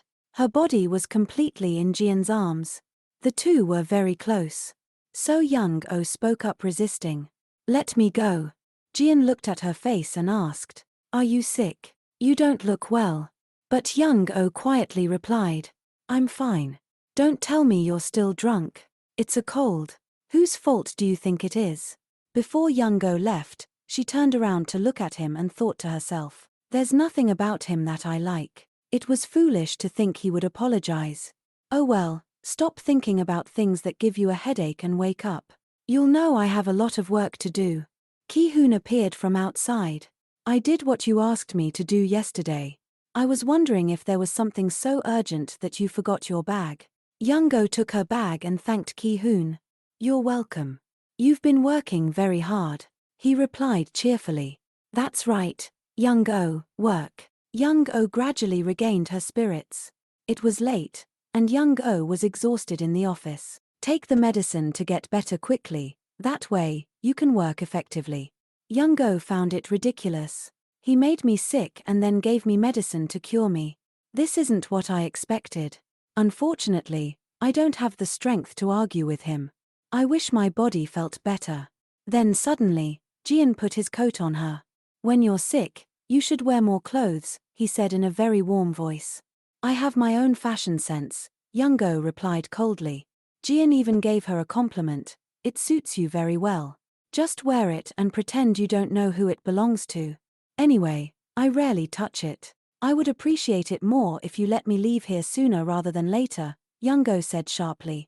Jian agreed immediately. Okay. Do you want me to take you home? He didn't even bother to apologize for yesterday. He was only concerned about trivial things, she thought, then replied, no need. I'm going back to work. I'll only take this medicine. Jian was left alone in his office, folding his arms and silently looking at the door. Then he said coldly, you should take more. This is really difficult. At this time, the office was bustling. Leton ate while everyone enjoyed their lunch, but Young-go slumped at her desk, not in the mood to eat. She had no memories of years ago, the time when Jian also put his coat on her, the way he carefully adjusted her coat, his expression warm. Yet he could do the same action with the same smile now. She remembered when he said, it suits you very well. Suddenly, someone came to ask her, Assistant Manager Lee, are you feeling any better? Team leader said, I've taken some medicine, so I'll probably get better soon. The team leader exclaimed, I bought some cereal. Let's eat together. Thank you for this, Young-go replied softly. You're welcome. I always like to be with you, Assistant Manager Lee. But Assistant Manager Lee, I don't know if it's rude to ask, but I keep wondering. Young-go immediately replied, it's okay, please ask. Is it that you've known Director Jian from before? Hearing this question, Young-go suddenly felt scared. Perhaps she dated the director during the time he lost his memories. Young-go's hands trembled and her voice faltered. Seeing her attitude, the team leader quickly spoke up, you don't have to answer me right away. You must have your own reasons. I'm just a little worried because your face always changes whenever someone talks about Director Jian, like the time in front of the elevator. But if you knew him 7 years ago, wouldn't you have any intention of saying anything? The director is also getting married soon, and you work at the same company. Young-go unconsciously replied, I haven't decided yet. It's okay. Assistant Manager Lee, tell me whenever you want someone to go out for a drink with. I'm sure I can't help you solve a problem, but at least I can listen to your troubles. Please don't think too much about it, okay? That's the most important thing. Young-go had no choice but to reply happily, of course. At this time, everyone was going down the stairs and ran into Jian. There's the director. Hello, director. I don't know if you've had lunch yet. Jian also said at the same time, by the way, about yesterday, you're the one who had Team 2 replace Team 1 to interact with customers. I heard that you suggested new employees go to entertain the guests. Hearing this, the girl's face turned pale. That's because Assistant Manager Sin was too busy. She has a lot to do, but only after work, the girl replied. I have quite a lot of work to do, and the deadline is approaching, so I had no other choice, she added. I understand your busy schedule. From now on, don't let this happen again. Now, can you show me the results you've done since yesterday? Hearing this, everyone was startled. I'm very disappointed. You've been working so hard, but there are no results. Jian pretended to say, you should stay at the company after dinner to continue working. Now I understand why customers always return what you've done. From now on, Assistant Manager Sin must send a report on what she has done by email at 6 p.m. every day. Then Jian left, leaving everyone to breathe a sigh of relief. Sin cried miserably. Manager, what should I do? It's okay. I'll talk to him. At this time, Jian and Youngo accidentally met each other. Youngo caught sight of a girl following him. The director is getting married, and I work at the same company. That's right. He's about to become a groom. I should stop bothering him. As soon as they entered the office, the two felt the atmosphere was gloomy. Has something bad happened? Assistant manager Sin promised to work harder. If you continue to be so strict with her, wouldn't she become sad and work worse? Inside the director's office, there were voices of two people talking to each other. Jian remained cold, ignoring those words. My mom already mentioned the wedding. What should I do? Yunai said excitedly. But she received a cold reply. You can handle that yourself. Don't you understand my mother the best? So what about you? What do you want to do? I'm not so thick-skinned as to ask you to do anything. Yunai worriedly thought, I've said too much to everyone. If I said I wanted us to get married, what would you think? Yunai happily looked up, but she didn't receive any response. Jian's glance meant, how dare you do that? Without opening his mouth to say any words, Yunai could understand that sharp look. Jian took out a document and said coldly, you can't solve the problem by saying Tell my mother that we're over, even though we haven't dated once. Yunai felt extremely angry. How could those words come out of your mouth so easily? I can't understand why that's so difficult for you. I'm busy. Can you go out? When she heard these words, Yunai's eyes were no longer excited. So she quickly left the office. As soon as she stepped out the door, she ran into Suu. The two passed each other and whispered. He said he's very busy right now. Yunai has said that much, and is still stubborn, Suu replied.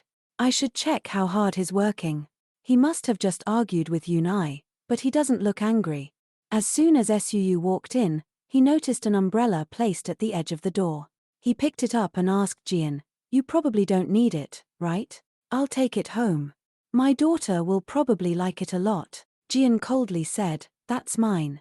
Put it back. Suu sat on the chair and said, you were especially polite to Yunai. I can't even imagine it. Jian was still focused on the pile of documents. You don't understand. Suu suddenly remembered something. That's right. Yunai, 7 years ago, when Jian was still in a coma, helped the police catch the criminal who caused the accident and ran away. It is rumored that she is also very concerned about Jian's mother. Besides, Yunai is the younger sister of my friend, and he and she see each other as family, so it is obvious that they cannot ignore her. Suu continued, however, I still have to tell you this if you really want to date someone. Before he could finish speaking, Jian replied that there wasn't anyone. Okay, if you don't mean that, then who did you give your umbrella to? Not the umbrella, but the jacket. I saw everything yesterday. It's like a cheesy romance movie right in the middle of the public. Assistant manager Youngo wore the coat that I gave you as a gift, right? Jian asked in surprise. That was a gift you gave me. Suu angrily rebuked, you really are a heartless and cold-blooded person. Do you still want to deny it? Those are romantic feelings. Jian said, I have my own appearance preferences. I have never felt this way, so it is quite annoying. I'm not worried about getting wet or anything, but I'm not saying I like it, right? I want to be by Youngo's side, but not because I like her. If she is in pain, I will be very concerned, but still not like her. That's called early love, my foolish friend. Youngo stood in front of the elevator and felt the wind blowing on her body. It's not strange to be curious about Youngo. It happens naturally because I am a man. It is just a little desire like wanting to eat when hungry. How can I be moved by a woman I have only met for 10 days? Youngo said softly. I will wash the coat and return it to you later. Jian continued, just give it to me because it is a very precious gift from a friend. So I will take it to the laundry myself. Youngo thought in a panic, why did he lend it to me if it was so important? Ki-hoon waved his hand from behind and called, sister. He ran over happily. Hello, director. Are you about to go home too, sister? I just bought a car. Do you want me to take you home? Youngo asked in surprise. Tonight is Friday. Do you have any plans?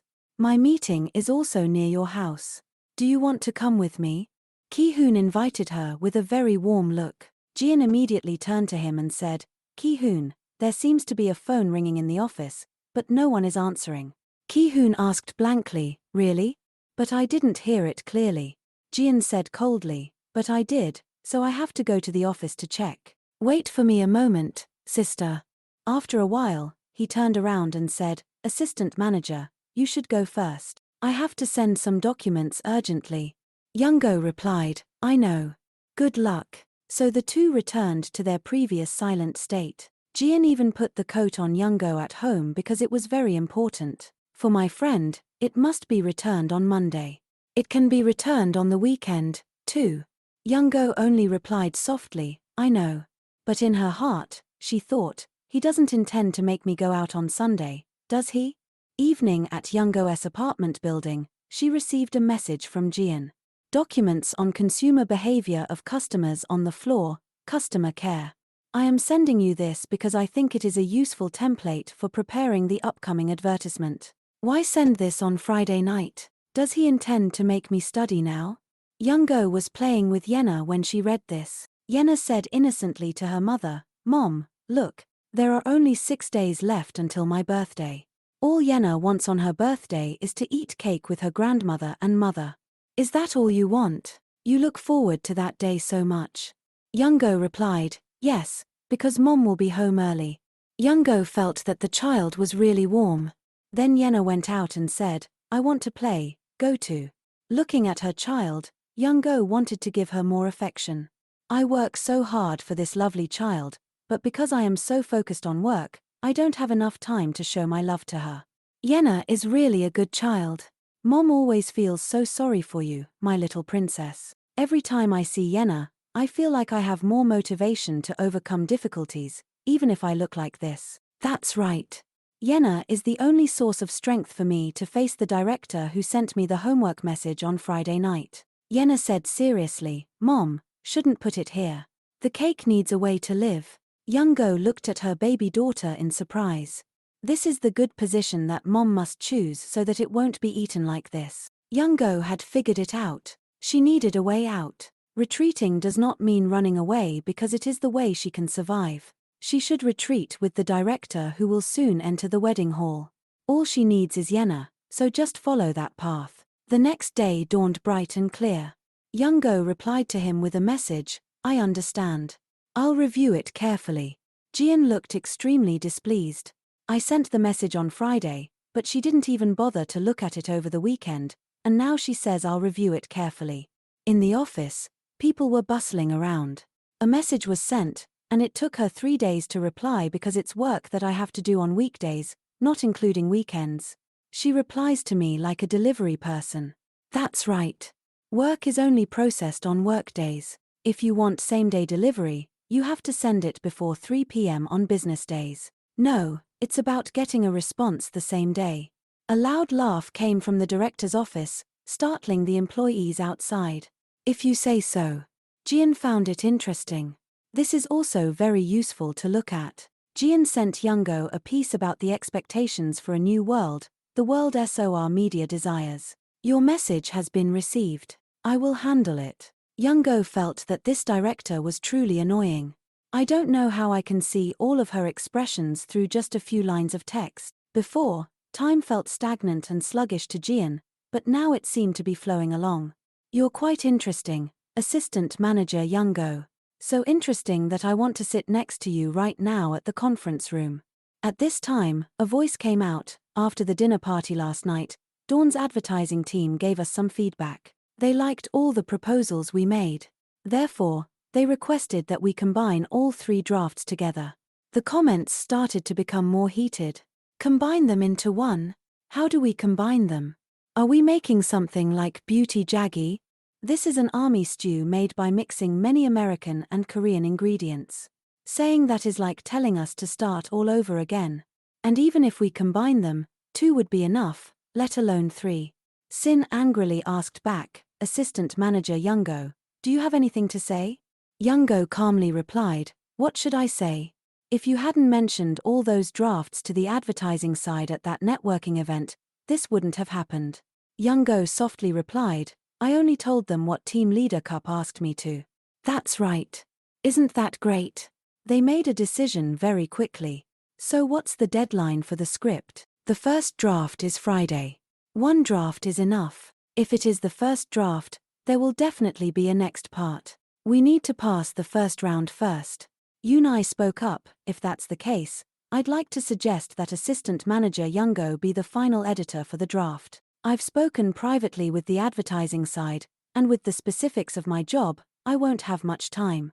You know we have to prepare a lot of copies to ensure the requirements for quantity and quality, right? Youngo angrily thought to herself, is she trying to punish me like this again?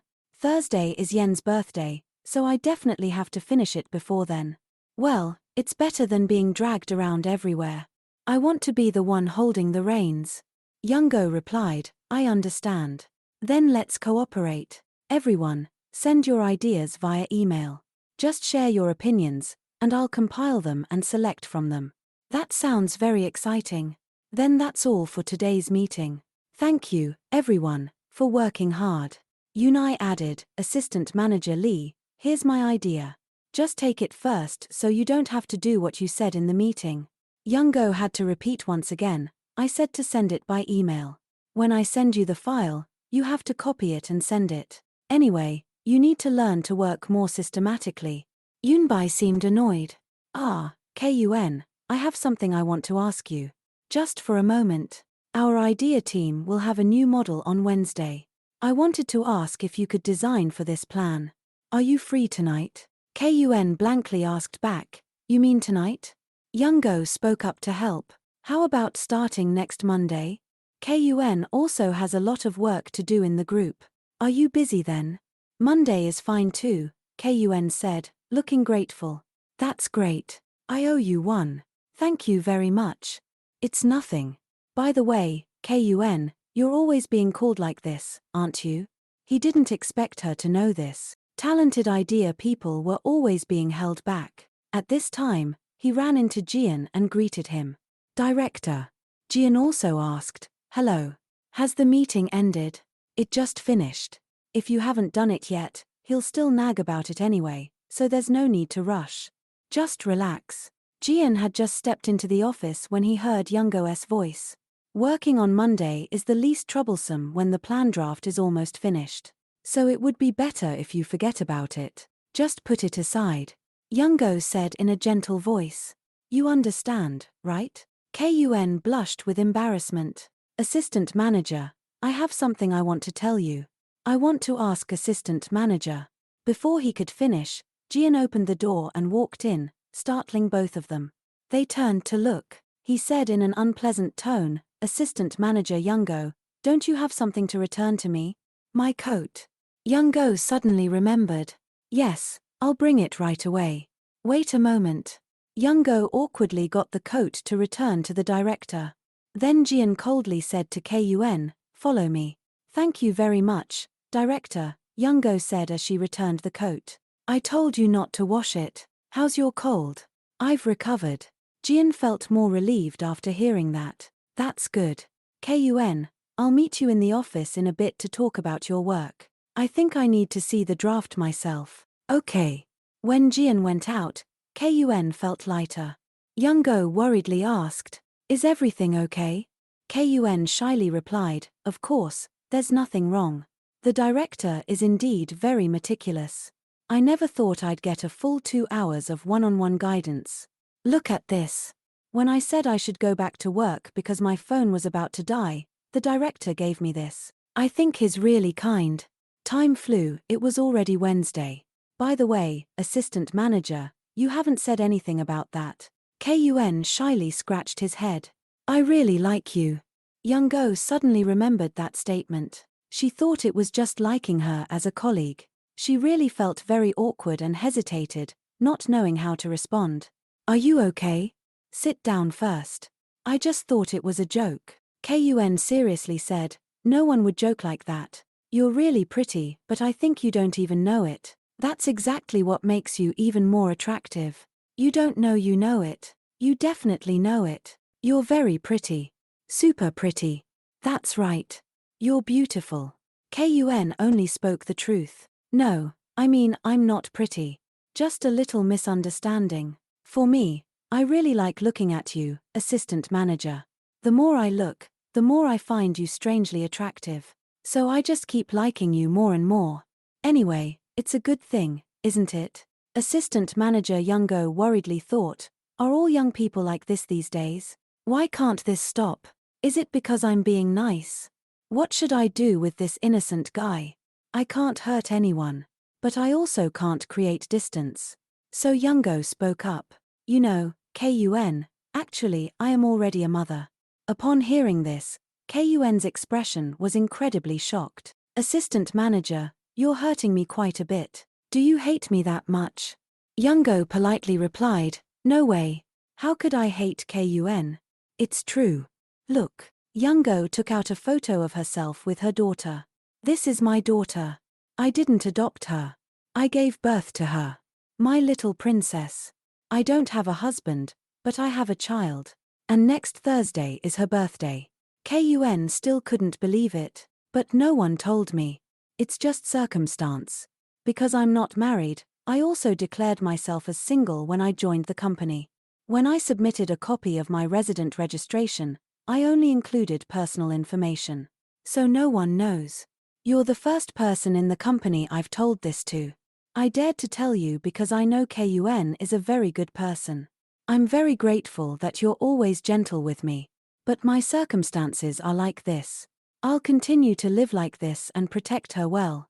I'm sorry, but I will fully support Kun's love life. You'll meet someone better. Kun couldn't believe his ears. It was late afternoon, and there was a voice from Yenna. Mom, wake up, Princess Yenna. Guess what day it is today? Yenna looked very excited. It's the birthday of my little princess. Youngo hugged her daughter. Happy birthday, puppy. Mom, why also discovered it? No, not yet.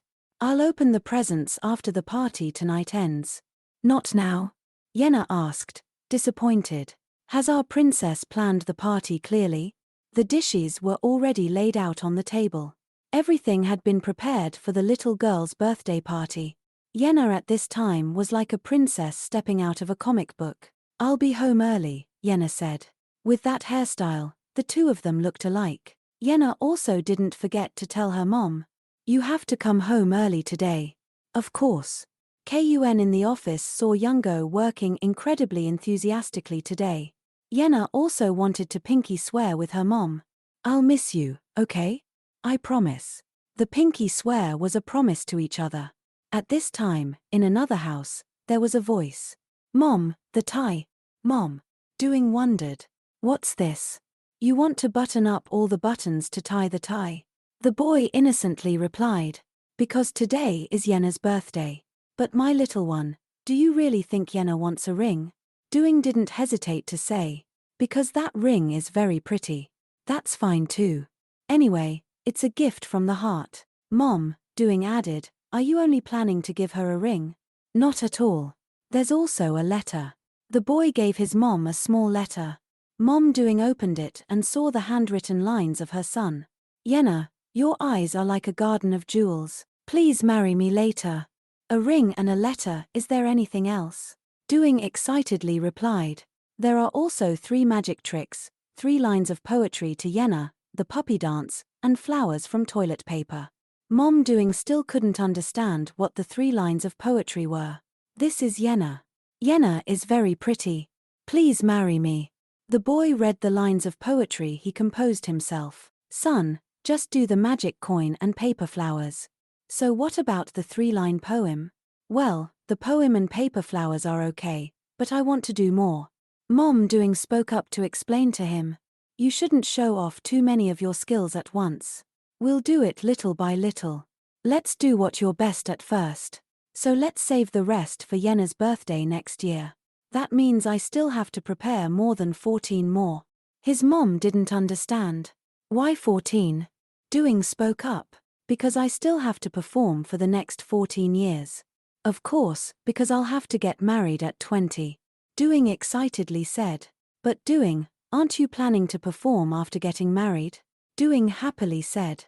That's impossible because I still have to raise babies. So it'll be very difficult. Doing was still young, but he was already thinking about family and children. Mom, you know raising children is very difficult. How could anyone not know that? Doing even knows. Anyway, Mom will still support you. The boy's first love will probably be beautiful. Today, the weather was really beautiful. The sky was clear blue, and the wind was light. Young-go happily went to the company and didn't forget to hum a tune. But suddenly, she met her director, Jian. So she turned and said, "Good morning, director." Young-go's face today was extremely cheerful. Jian was just immersed in that beauty but didn't forget to say hello. Young-go thought to herself, "Jian, today is our daughter's birthday. So I also hope you're as happy as I am. Because thanks to you, our little angel was born. Good morning, Kun. Hello, assistant manager. Ah, here, this is." Kun handed out a small gift box. "It's a gift for the little girl. Just a small hair clip." Young-go happily said, "Thank you. She'll be very happy if I tell her it's a gift from amazing older brother Kun." Kun shyly replied, "What older brother? Anyway, today I'll help you get home early, so try your best." "Thank you." But they didn't know that Jian was watching them from afar. Young-go's face was full of joy. Jian looked resentful when he saw that appearance. "I'll send it to you today. I have some important matters at home, could you please understand?" He asked her, "What important matters?" Leong-o hesitated and replied, "Just family matters." Young Jian stopped abruptly and raised his voice at her. "If you can't even talk about family matters, how can you do a proper job of it when you take it home? I know very well that when you get home, you won't even bother looking at your phone. Instead of standing here, shouldn't you be quickly revising everything to get it done?"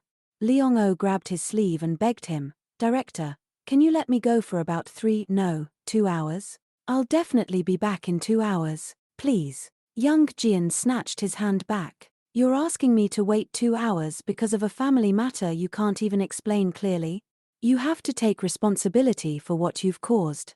Understand?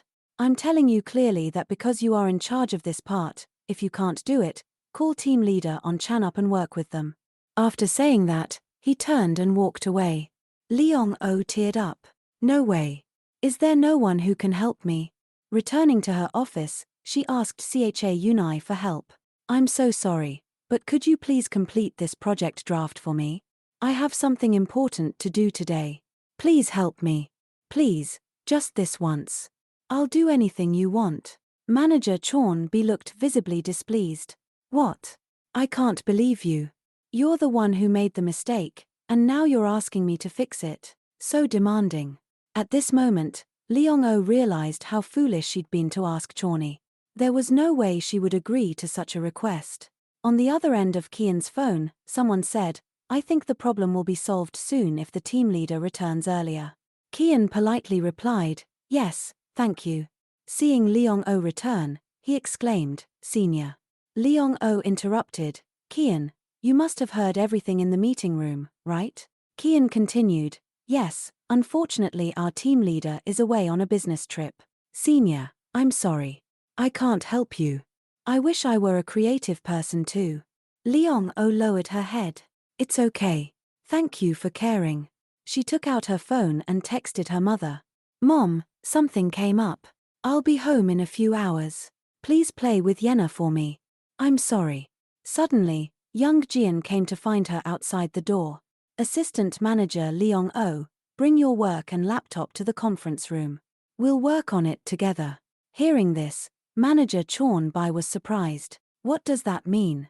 He's going to be alone with Leong-o. Leong-o quickly followed him to the conference room. Before she could sit down, he reminded her, completing work on the same day before the deadline is a very basic thing. When you wrote the script, I had to watch the video very carefully to give you instructions to complete it. This is an important project. If you don't complete it, don't expect to go home. Let's get to work. The goal is to finish before 9 o'clock tonight. When it's done, I'll take you home." Leong-o felt wronged. "I know I have to take responsibility for what I do, but why am I still so sad?" Her eyes were red and teary. If it was like before, He would always be the one to listen to everything I said. But now he's become the kind of person who doesn't even look at desperate pleas. Admit it. Stop being so foolish, Leong-oh. This person is no longer the same as he was 7 years ago. He's a completely different person. Young Jian looked at her. Are you crying? To keep him from noticing, she lowered her head. No.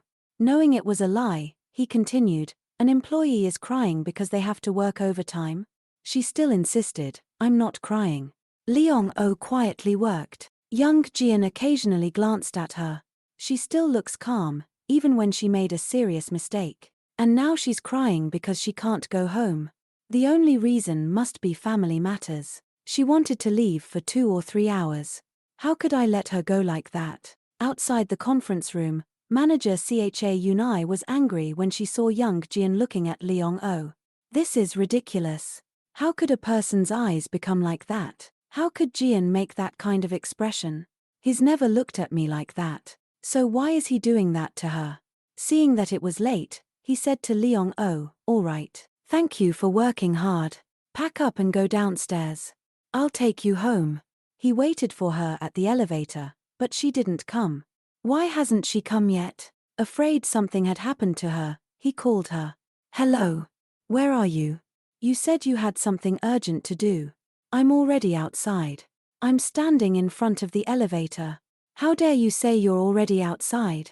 I went by the stairs. He was even more annoyed. I told you to wait. I was going to take you. I don't want to. Do I have to be with you until I get home? This isn't work time. I'll see you again tomorrow. Finally, she arrived home. Princess. Yenna ran into her arms with tears in her eyes. Mom. Why are you so late? I've been waiting for you for so long. Seeing Yenna cry, Leong-oh felt terrible. Mom is sorry. Let's start the party. Let's party. Yenna hugged her tightly. We've already finished eating, Yenna's grandmother said. Mom took videos. Doing and their mom came too. Everyone sang and ate cake together. Yenna started to whine. I wanted to do it with Mom. Leong-oh indulged her. Then let's do it again with Mom, okay? She rushed out to the bakery, bought a birthday cake, and celebrated again. The bakery staff greeted her cheerfully. Have a good evening. She politely replied, thank you. Bringing the cake back, she lit the candles and sang. Happy birthday to you, happy lovely birthday. Happy birthday to Yenna.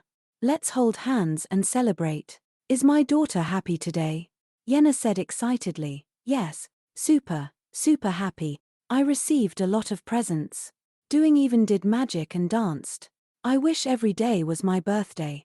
But Mom, I'm so sleepy. I want to go to sleep. Okay. Let's go to sleep with Mom. Helping Yenna lie in bed, she gently kissed her forehead. Leong-oh's mother entered the room and softly asked, are you still not asleep?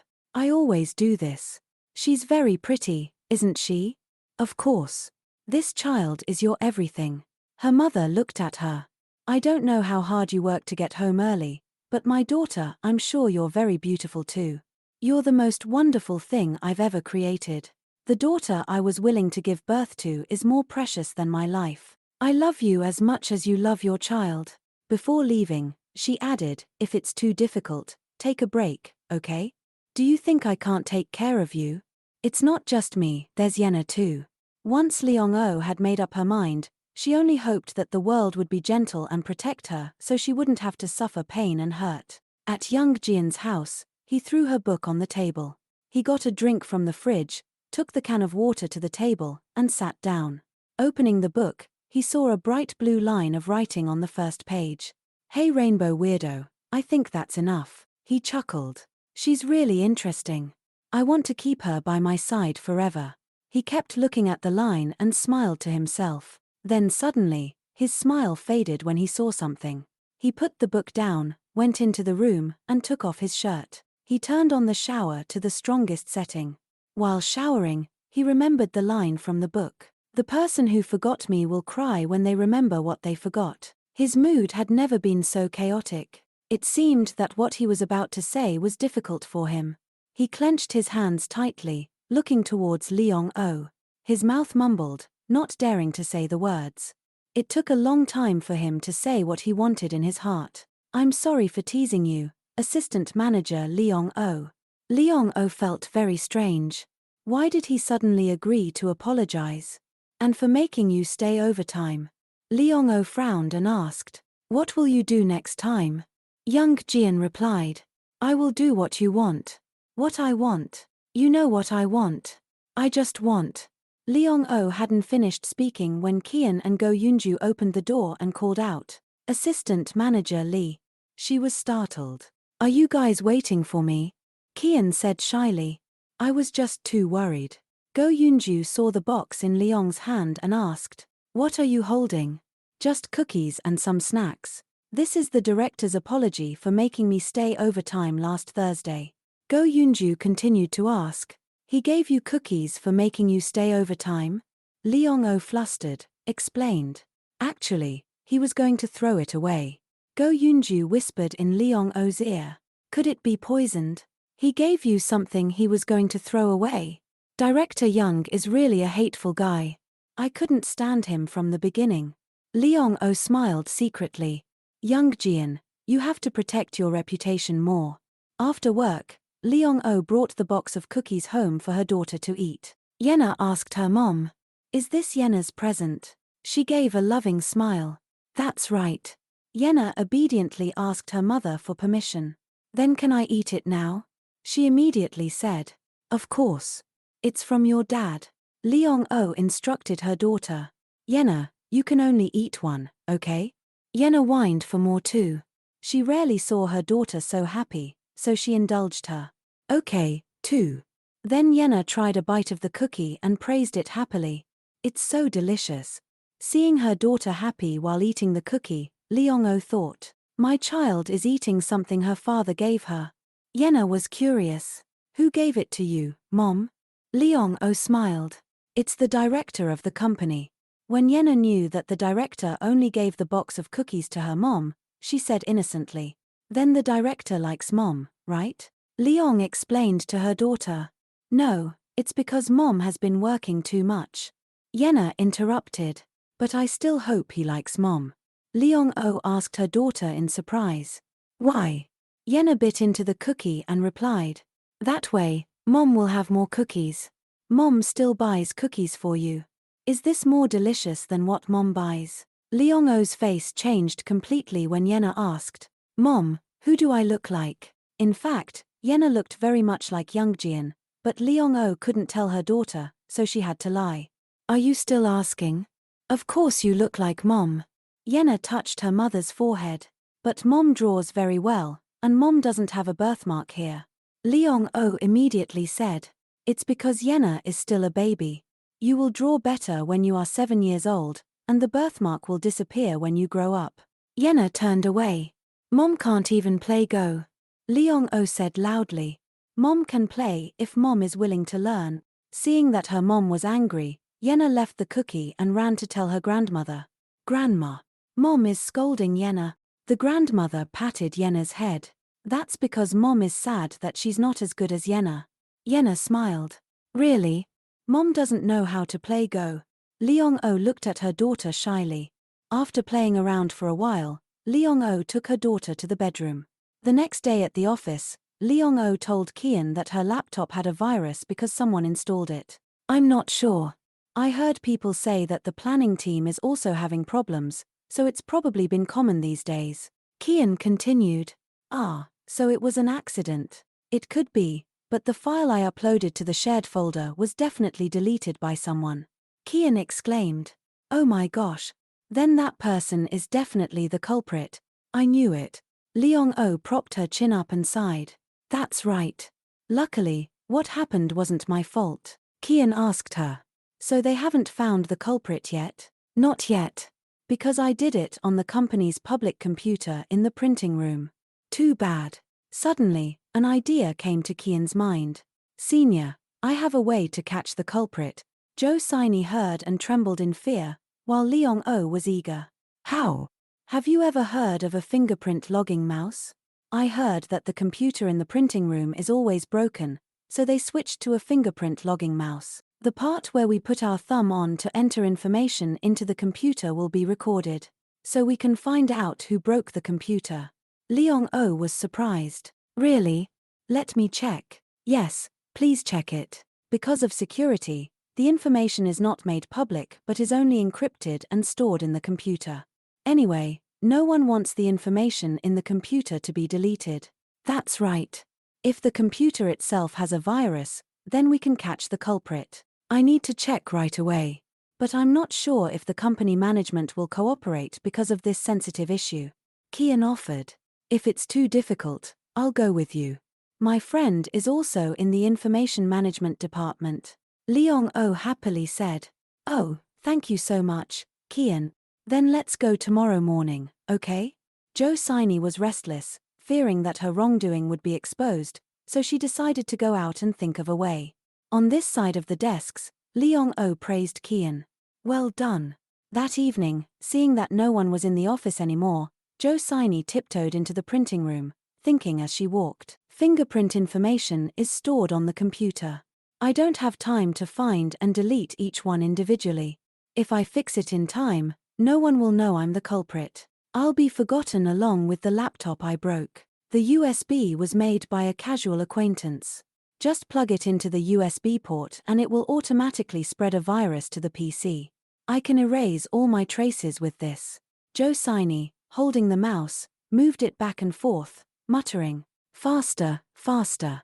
The data on the computer was slowly running. Finally, what she wanted was done.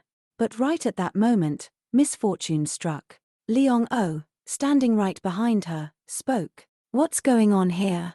Jo Siney was startled. "Huh?" She turned around to look at Leong-o. Leong-o interrogated. "What are you doing, Jo Siney?"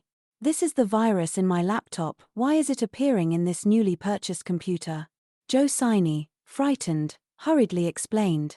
"It's not what you think. When I was writing the report, the screen suddenly became like this." Leong-o took out the USB. "Then what about this USB? This is yours, right?" Jo Siney stammered. "Well, yes. But you deleted all the data I uploaded to the folder. So now you're trying to delete the fingerprint storage from that day, right?" Jo Siney tried to argue back. "Don't accuse me. What evidence do you have? Did you see it clearly?" Leong-o pointed to the camera. "This is the evidence. The camera will prove everything." At this moment, Jo Siney turned pale. "What? There's never been a camera here. When did they install them?" Jo Siney insisted on not admitting it was her. "Anyway, it wasn't me. Since things have come to this." Leong-o indulged Jo Siney. "Okay, things have come to this. But you still insist you didn't install the virus on my laptop." Jo Siney snapped. "What nonsense are you talking about? You're too suspicious. We can find out by examining this USB. The data in here is exactly the same as the virus that ruined my computer. I guarantee the encryption algorithm of this USB is the same as that virus." Young Jian, seeing the office was too noisy, asked, "What's going on here?" When he appeared, Jo Siney became even more frightened and trembled even more. She pretended to cover her face and sobbed. Young Jian spoke up. "Assistant Manager Jo, stop crying and explain clearly what's going on.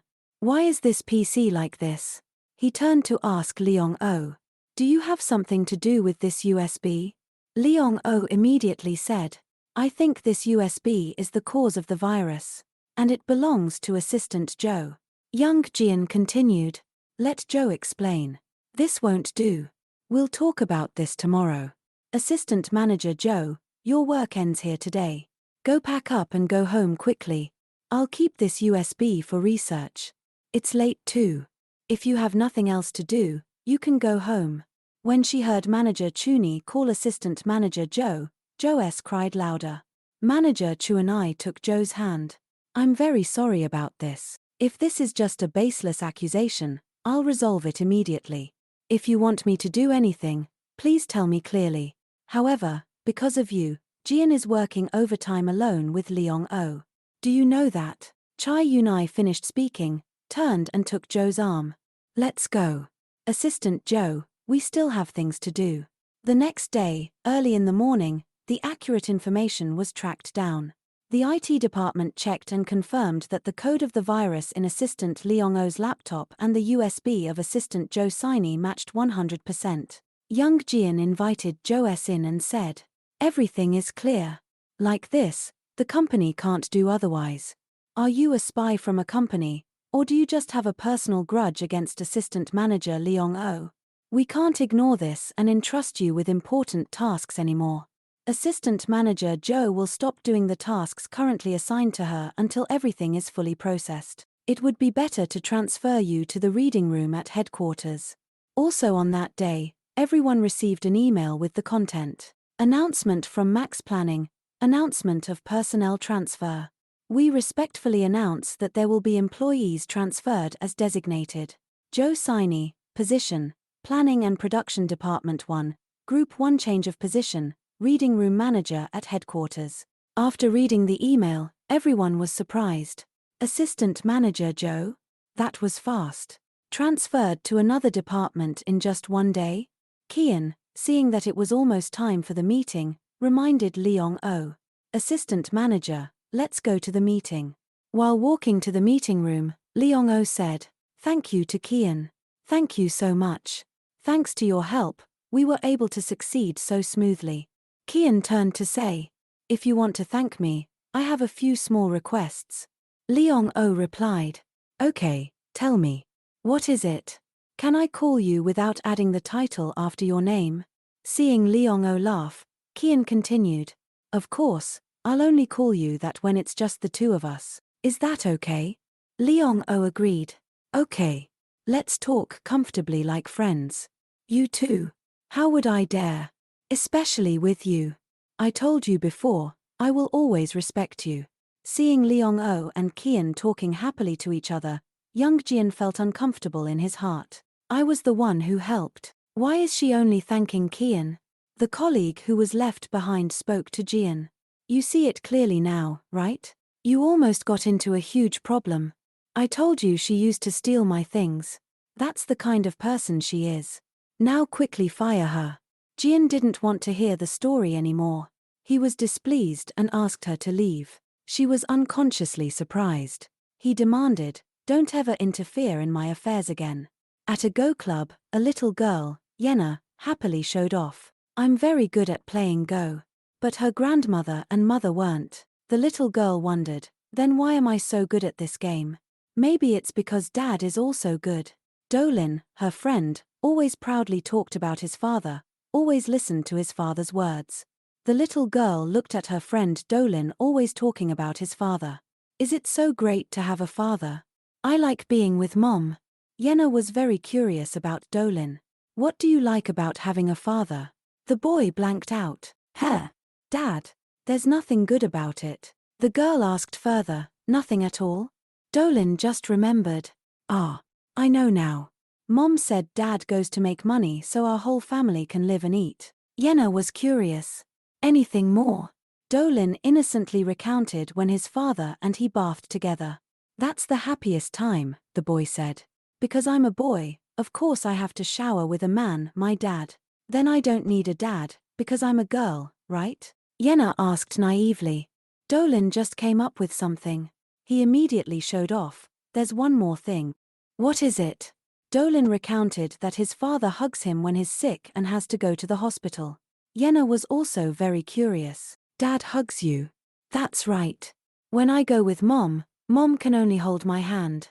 But Dad can lift me up completely, because Dad is very strong." The boy hugged the pillow happily and told the story. He even imagined the future. "Yenna, when I become a father, I will also carry my children when we go to the hospital." Yenna understood everything. She also felt sad in her heart. "I also want to have a father too." Dolin asked, "Then let me ask my dad to be your dad too, okay?" The little girl felt embarrassed. "Of course that won't work." Dolin innocently said, "No, my dad will agree." "I don't think so," the little girl said, lowering her head to hide her sad expression. When leaving, Dolin told his mother about it. The boy quickly said, "Mom, Yenna and I have agreed to share Dad." His mother was surprised. "What do you mean?" The boy happily said that dad and mom always say they love him very much and give him everything in the world, and he loves Yenna, so he will give her everything too. This is love. Because Yenna doesn't have a father, I will give her my dad. The mother was helpless before her child's innocence, not knowing how to explain to him. The mother asked her son, then you can't marry Yenna, okay? Can you accept that? Why? If you two share one father, you two will be siblings. If you are siblings, then you can't marry each other. Don't you know that? After hearing her mother's explanation, Dolin was stunned. It was like a thunderbolt striking the boy's ears. He held his head in confusion.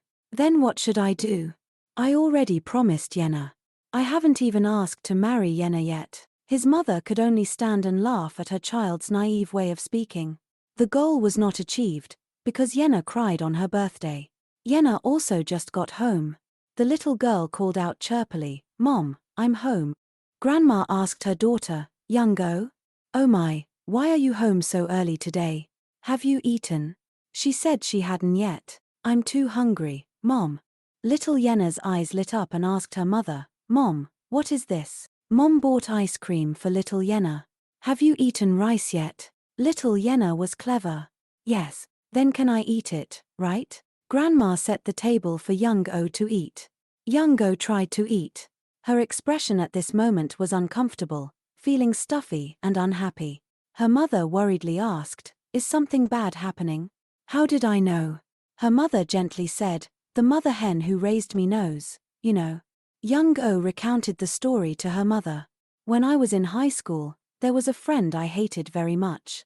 And today I met that friend again." Hearing that, Grandma asked in return, "Why don't you play with your friend?" Young-O shared stuffily, "We don't get along. That little one has a dog heart. It's still like that now. Today we had a clash, so I'm very annoyed." The more Young-O told, the more upset she became. "I will never forget this. I will make her pay the price. I will definitely take revenge." She told the story to her mother to vent everything. Her mother asked, "Yo, really? What is that grudge like? Did she sell your house or something? How can a mother who already has a child be so petty? Do you still think you're in school?" She resolutely said, "Mom, do you know what people call people who have a personality like Mom? It's roasted sweet potato. Nowadays, people call it that. Even if Mom ignores it, no one will call Mom a saint." The mother said happily, "Roasted sweet potato is very delicious. When I was young, I didn't even have any to eat." Young-O sighed to her mother. "Oh my God, Mom, you're bringing up that time again." The mother was helpless before her daughter. She said, "You never give in at all. I don't know who you take after." Little Yenna innocently said, "Grandma, Mom is like Grandma." Young-O and Grandma were startled by this little girl. The little girl said, "Mom is like Grandma. And I'm like Mom, right?" The whole family had to laugh because of this kid. "That's right, Mom has to be like Grandma." Night fell. The whole street was lit up. At a small pub on the side of the road, Young-O sat alone drinking alcohol. She regretted herself. She remembered the image of her mother from before. Her mother had to beg the teacher just because of her when her mother didn't need to do that. "I'm so heartbroken." And I heard that in front of him. I understood how much pain Mom had to endure. She sipped each mouthful of alcohol. Her eyes were full of sadness. Suddenly, an acquaintance passed by and saw her. The two were surprised, unexpectedly meeting each other here. It was the police officer who was in charge of Yenna's case. Young-O happily greeted, "Hello, police officer. Are you on patrol?" He replied, "I'm just going home after work." The two talked for a while. "Your house must be nearby." "That's right. And the incident happened right in this area." "That's right. It's really surprising." He instructed her, "If you need any help, don't hesitate to contact the police directly." Young-O gently replied, "Thank you." Suddenly, Young-O shed tears. He gave her a tissue, gently saying, "Here, use it." "Ah, sorry. Seeing a police officer makes me feel too safe, so I naturally." Young-O sniffled, wiping her tears. "It's not a big deal. It's just that today at work something bad happened to me, so I can't look my mother in the face." "I bet you've never had this feeling before." The police officer awkwardly said, I haven't. But I understand. He empathized with her story. She continued, both smiling and crying. Even the police have things they can't solve. I also have something similar. Youngo told her story. I have a mother and Yenna. A small house with a family like heaven. So I should be happy, right? She remembered the moments of being together with her loved ones. But why do I feel so hurt and painful? Life is painful. She lamented before her own life. But if you only see the misery or pain, everything will fall apart. The sky is not always dark. There are still twinkling stars or meteor showers on it. That's why I'm not allowed to give up. Young-go was very strong and told herself that she must face the truth and overcome it strongly. I'm not the only one. This harsh world still has some wonderful people. I admire the people who wipe away their tears to see the moment the meteor shower falls. She told herself, so I have to be able to do that too. Young-go looked up at the sky, her eyes sparkling. Her soul also felt lighter. I will see those twinkling stars clearly, she said to herself like that. I suddenly felt stuffy in the car, so I decided to get off near here and walk. And what are you doing here, Assistant Manager Lee? The testing session is quite far from here. She says, I'm going to the university nearby. I wanted to walk because it brings back old memories. The two spend time walking and talking. Jian asks, have you eaten yet? I haven't. He suggests they go together. She reminds him, no, you should go to the testing session right away, director. At this, Jian suddenly remembers something and checks his schedule on his phone. Youngo asks anxiously, are you not going? Wait, I'm getting too many work calls.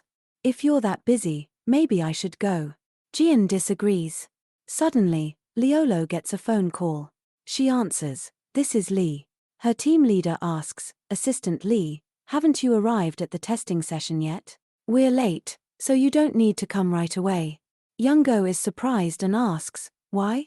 So Miron says apologetically, last time, letting you take charge of the advertising department alone caused you a lot of trouble. It'll probably take about an hour or half an hour, so go eat or go home. Youngo replies, I understand. Jian asks, was that team leader S. Miron? What did she say? Youngo recounts, she said the team members might be late for some reason. Jian suggests, then I think we should go eat something. Youngo directs the director to the restaurant that has the fried pork cutlet she loves. Suddenly, while going up the stairs, she remembers something and stops. Jian asks, is everything okay? Youngo hides her embarrassment and replies, yes, please follow me, director. Youngo is worried, thinking to herself, this restaurant isn't the same as it used to be. I thought I could bring back some memories for him if I brought him to the restaurant we used to frequent, but I didn't anticipate that they would change the entire interior. Even the menu has changed. Youngo is even more bewildered when she sees the plate of hot fried pork cutlet that the new employee brings out. It's not the same as what I used to eat. Everything has changed except for the name of the restaurant. Jian notices Youngo's sad expression. She puts a piece of fried pork in her mouth and feels a little better because at least it's delicious. Director Jian says with concern, Assistant Manager Lee, don't mind what Manager Yunai said yesterday. I don't care either. Youngo, chewing the pork cutlet, thinks for a moment and asks, are you still worried about my lie? Jian gently says, I know everyone has family circumstances. I hope you're not hurt too much. Youngo is very surprised that he's apologizing for what Chunbai said. She understands what he means and replies gently, it's okay. Talking about my father doesn't hurt me. He wasn't around when I was born. Jian asks further, what about your ex-boyfriend? Is he doing well? Youngo is startled and freezes. What do you mean? Jian is curious but too embarrassed to ask directly. I just want to know if he's doing well. Like, stable. Youngo doesn't understand. Why are you asking that? Jian says, just curious. Because someone said he looks like me. She is embarrassed about what happened before. It's not like you. It is you, she thinks. She laughs to gloss over it. He's doing well. Maybe he's eating something delicious right now. Embarrassed to admit it, but I wished he wasn't. After hearing that, Youngo chokes. Her eyes fill with sadness. What? I hope he lives well. Really? I hope he's okay. But I want him to not have seaweed every time he cooks noodles. Or stand in line at a famous restaurant for an hour and get cut off right when it's his turn. I also want him to win the lottery, but when he writes down the numbers, he writes them wrong. She crosses her arms and smiles mischievously. Jian feels like a huge stone has fallen on him. Moreover, I wish he would work hard on a report for 3 hours, and then forget to save it. No, just 2 hours is enough. Jian smiles, finding her story very interesting. He reaches out his hand and touches Youngo's cheek. She is very surprised. The two look at each other for a long time. She feels confused, not understanding what just happened. She skewers a piece of meat, gently places it in her mouth, and continues.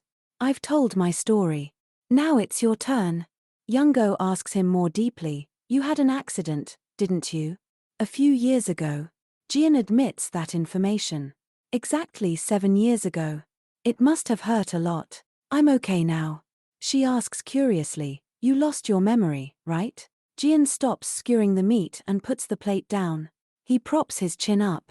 It seems like you know a lot about me. She explains, flustered, it's not like that. I read an article about it. He says, but it didn't mention my name, did it? You wouldn't have looked it up just out of curiosity, would you? No. Team leader told me. She startles, remembering she shouldn't have said this. Please pretend you didn't hear me say anything. Youngo blushes, embarrassed.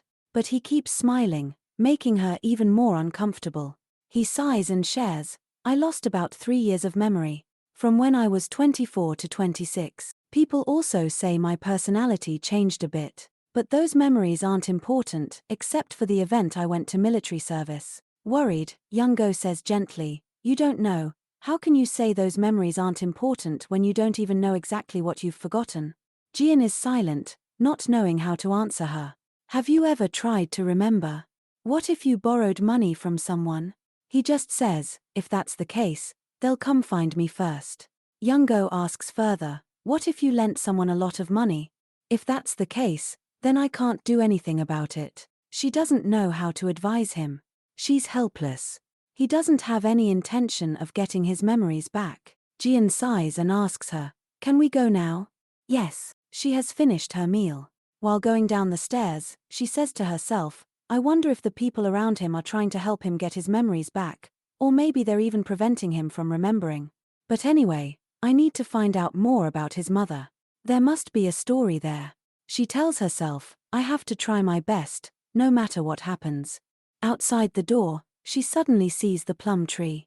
She used to be close to it. Each step she takes is slow and gentle. She looks at Jian and suddenly remembers. Today, our daughter learned about the seasons at kindergarten.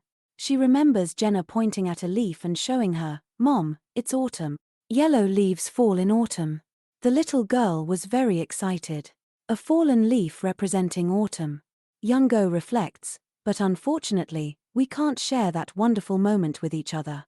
One day, I cried when I saw a flower bud blooming out of season.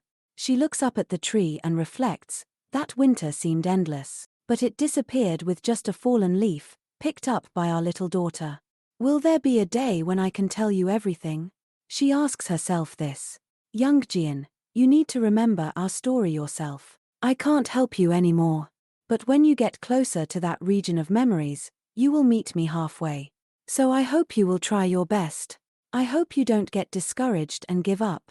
Youngo turns to look at him as he slowly walks down the stairs and says, keep going, Jian.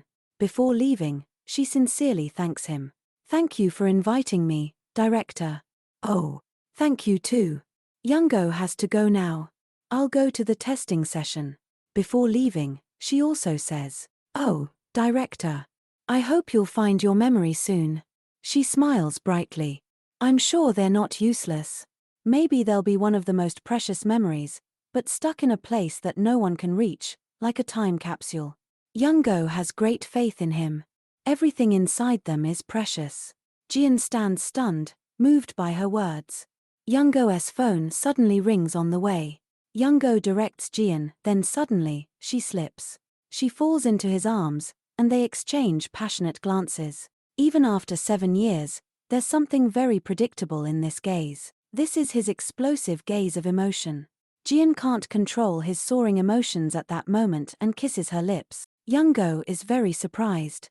What are you doing, assistant? Jian holds his head. She says, are you doing something wrong to me? She asks bluntly. Answer me right away. Are you making a mistake for the sake of your life? Let me tell you, you can't look at other people like that without permission. Moreover, you're already engaged. Jian doesn't understand what he just did. He is very confused. Young-go angrily leaves first. Jian asks himself, what? Who's getting married? Suddenly, he receives a call from Assistant Park S. He says, hey buddy, I was just about to call you. Jian asks him, I have something to ask you. Is there a rumor in the company that I'm getting married? The assistant wonders, what do you mean? Jian says patiently, I heard there's some kind of rumor. He replies, I only heard that you're dating manager Yunai. But I don't know anything about a marriage. Anyway, I haven't been at Max planning for long. Okay, thank you. The door shuts. Jian is speechless. It turns out that Young-go is still in the room and has heard their entire conversation. She's very flustered and tries to cover her mouth so that no sound comes out. She's sweating profusely, wondering, what did I just hear? Jian and Yunai aren't getting married? Yunai is the one who spread the rumors. What the hell is going on? How did everything happen? No, I'll think about it later. I have to find a way to escape from here. Before she can calm down, Jian suddenly approaches from behind and says, Dear guest, if you've heard everything clearly, then it's time to stand up, right? Young-go freezes, staring at the director, not knowing what to do next. Jian tells her again, if you've heard everything clearly, then you can stand up now, right? Young-go stammers, explaining confusedly, actually, the truth is that I didn't want to listen. Since the director also made a mistake with me yesterday, can we consider it even this time? Jian gently says, I know. That's why I called you here. Young-go realizes at that moment, so you're trying to tell me the truth? Why? What's the reason? Jian asks her in return, so you want me to continue letting people misunderstand? No one's getting married. No one at all. Young-go understands. So you called me not because of work issues, but because of the misunderstanding, right? She stands up abruptly, giggling, and hurriedly tries to escape. She asks cautiously, so, can I go? Anyway, we've resolved the misunderstanding, right? Okay, bye. After saying that, Young-go rushes out of the room like a whirlwind. Seeing her like that, Jian is dumbfounded and confused. Young-go runs very fast. While walking, she thinks, what's going on? What's that supposed to mean? He's trying to say that the story about the wedding was all arranged by Chorn Bai? Kyun sees her returning to the room in a confused, hurried manner and asks in surprise, Assistant manager, what's wrong? Young-go replies, no, nothing's wrong. Kyun still wonders. But why are you covering your mouth? Are you hiding something?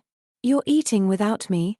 Young-go still hasn't completely calmed down and says, no, I didn't eat anything. It's because I was too surprised. She continues to think about what happened in the director's office. Everything is like this because of the rumors from 4 years ago. The two of them were just pretending to have that relationship. The reason I believed Yunai was going to marry Jian for 4 years was because there were no other women around Jian. And he called me up just to say that. Young-go is very confused now. She just wants to shout, why are you beating like this, heart? It feels like the day that Yenna and that person will see each other is getting closer and closer. That's the reason. Scene changes to a clothing store in the city center. Yunai sits anxiously in the store. Why hasn't she come yet? She's 10 minutes late. Could it be because he told her everything? Just then, Jian's mother walks into the store. I'm sorry I'm late, Yunai. The traffic was too bad. Yunai sighs in relief and replies, it's okay, Mom. After that, the two of them walk around looking at clothes, chatting. While browsing, Jian's mother asks, is work difficult? You must be busy and tired. Yunai replies, work is okay, Mom. But I'm having some problems with someone else. It's a problem with my friend. Jian's mother is surprised to hear this. Are you worried? Yunai smiles and says, actually, a classmate from high school came to work as a creative content creator, but she doesn't like me at all. Jian's mother is a little confused. Why? You're so pretty. Yunai pretends to guess, maybe it's because she's just an assistant manager while I'm a manager. I'm not sure. Or maybe it's because I tried to help her because of her family circumstances throughout high school. But it must have left a bad impression.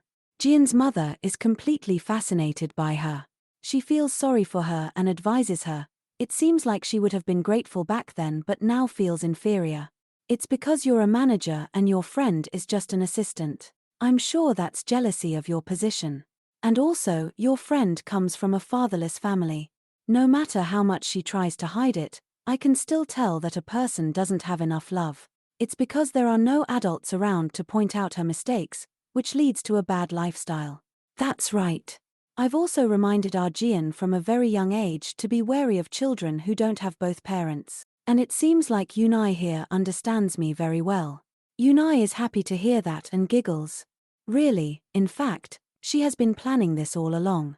His mother loves me very much. How can he break up with me? It goes without saying that Le Youngo is trying to snatch my position. I really can't accept it. Scene changes to Youngo's house. Yenna naively tells her mom, Doing said he's going camping with his dad, mom, and Doing. Youngo gently asks her daughter, do you want to go camping too? Yenna replies understandingly, no. I'm just saying. Mom is very busy. Even today, or on Saturday, mom has to go to work. Youngo smiles and tells her daughter, even if mom is busy, we'll go.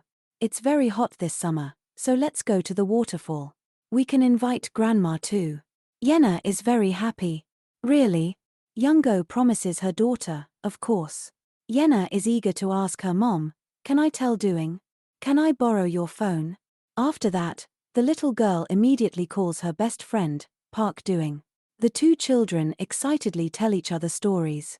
As soon as he picks up the phone, Doing says, I'm sorry. Actually, you know my dad can't share himself with both of us because my mom said no. Doing's mom, upon hearing her son say that, just wanted to scream at his excessive honesty. Yenna cheerfully said, oh, it's okay. Doing was surprised to hear that. Aren't you mad? Yenna replied, of course not. Because I know it's impossible. But you know what? I'm going camping too. At that waterfall. Oh, and I'll come to your place on Monday, okay? Youngo asked her daughter, what did you say okay to Doing about? Yenna innocently replied, Doing said he'd share his dad with me. But he wasn't allowed to. Youngo felt a lump in her throat. He said he'd share his dad. Yenna told her mom, I didn't ask him to. Youngo understood then. So that's what these kids were talking about. She remembered thinking the radio ad was done, so she took out her phone to double-check. Only then did she realize, I definitely sent the 5th version. So why is one missing? I have to resend it, the file is in the company computer. I should try calling Kyun. If he's still working, he'll answer. When Kyun answered, Youngo said, I'm sorry, but could you turn on my computer and send me the file? Please email it to the studio too. As she was reading out the email password, suddenly there was someone else's voice on the other end of the line. Youngo was stunned, completely baffled. Why is Director Jian answering the phone? Jian immediately told her, I answered because there's no one around. Is something wrong? Is something not right? At this point, he realized working on the weekend is tough. Youngo hesitantly said, yes. I'm missing a file from Hodi Studio, so I need to resend it. Jian replied, first, I'll call you back from my phone. After that, he went to her desk. I'm at your desk, Assistant Manager Le Youngo. I'll resend it to you. Tell me the password. But Youngo frantically refused. No, I'll come in person to resend it. I'll be there in about an hour. Jian told her, you said you needed a URL. I know how to send an email too. Let me do it, it's okay. But Youngo still insisted, no, I'll do it myself. She gave the excuse, the password is personal information, so I can't give it to you. Jian didn't understand at all. How could the password used for the company shared PC be personal information? And weren't you going to tell Kyun? Sorry for asking like this. I'll put the password in one ear and out the other. So just tell me. Youngo understood. Was he implying he'd forget it as soon as he was done? She had no other choice but to read the password to Jian. As soon as Jian reported that he'd finished sending it, Youngo quickly thanked him and hung up. Jian still didn't understand why she was acting so strangely. He sighed. She ran away again. I don't mean to be presumptuous, but this is quite disappointing. A feeling of dissatisfaction. What is this uncomfortable feeling? After that, he returned to Youngo's desk, typing something into the notepad, then smiling triumphantly. Just you wait, Youngo. Mom. She turned around, smiling, and replied, Princess. Yenna, the little girl, ran over and hugged her tightly. She asked, Did you just come from the playground? Yenna obediently replied, Yes. The little girl curiously asked, Mom, why are you home so early? She smiled and said, Someone gave me a ride home. Back in the car, after a while of talking, Jian finally agreed, saying, Okay, I'll come. Parku was delighted to hear that and said, Oh, thanks, good buddy. I'll treat you to a meal. He smiled and said, Remember, you have to do it. The afternoon sun shone brightly on the glass windows of a towering building. Inside, a conversation was taking place. Let's start the meeting at 7 o'clock. Please have Assistant Manager Lee inform the director, the other person said. Quickly, came the reply. Scene changes to outside the room. A fair hand gently knocks on the door. Then the person enters and says, Director, the meeting. Jian, putting on his vest, asks, What's up? Youngo is a little flustered to hear that. Weren't you planning on leaving? You said you'd decide on the group leader's competition methods today. He gently replies, Ah. Then Jian raises his hand to his forehead, his face showing a little fatigue. Something suddenly came up. I'll take care of everything later. Since the planning team hasn't completed preparations for the research session, I'll look at both of them tomorrow. Youngo's feet lightly step forward a little. Then she probes, Is something wrong, Director? His words are a little hesitant. It's personal. Hearing that, Youngo's expression turns slightly angry as she mutters inwardly, Look at this, he made me work like crazy on Yenna's birthday and now he's saying this. Then she questions, What kind of problem is it? This makes Jian remain silent. Then Youngo puts her hands on her hips and continues, I hope you can stay until it's done. This is very important for you. His expression carries a bit of resentment. Is it because of what happened before? I already apologized to you. She remains firm. To be honest, it was just for show. These words stun him. After a moment of silence, Jian raises his hand and strokes his hair, rebutting. Well, I sometimes lack empathy also because of the accident years ago, but admitting that, I've never tried to understand others. So I apologize. He continues, I'm sorry. Jian's feet begin to move. Even though I said that before, too. He gradually leans closer to Youngo, his mouth still constantly apologizing.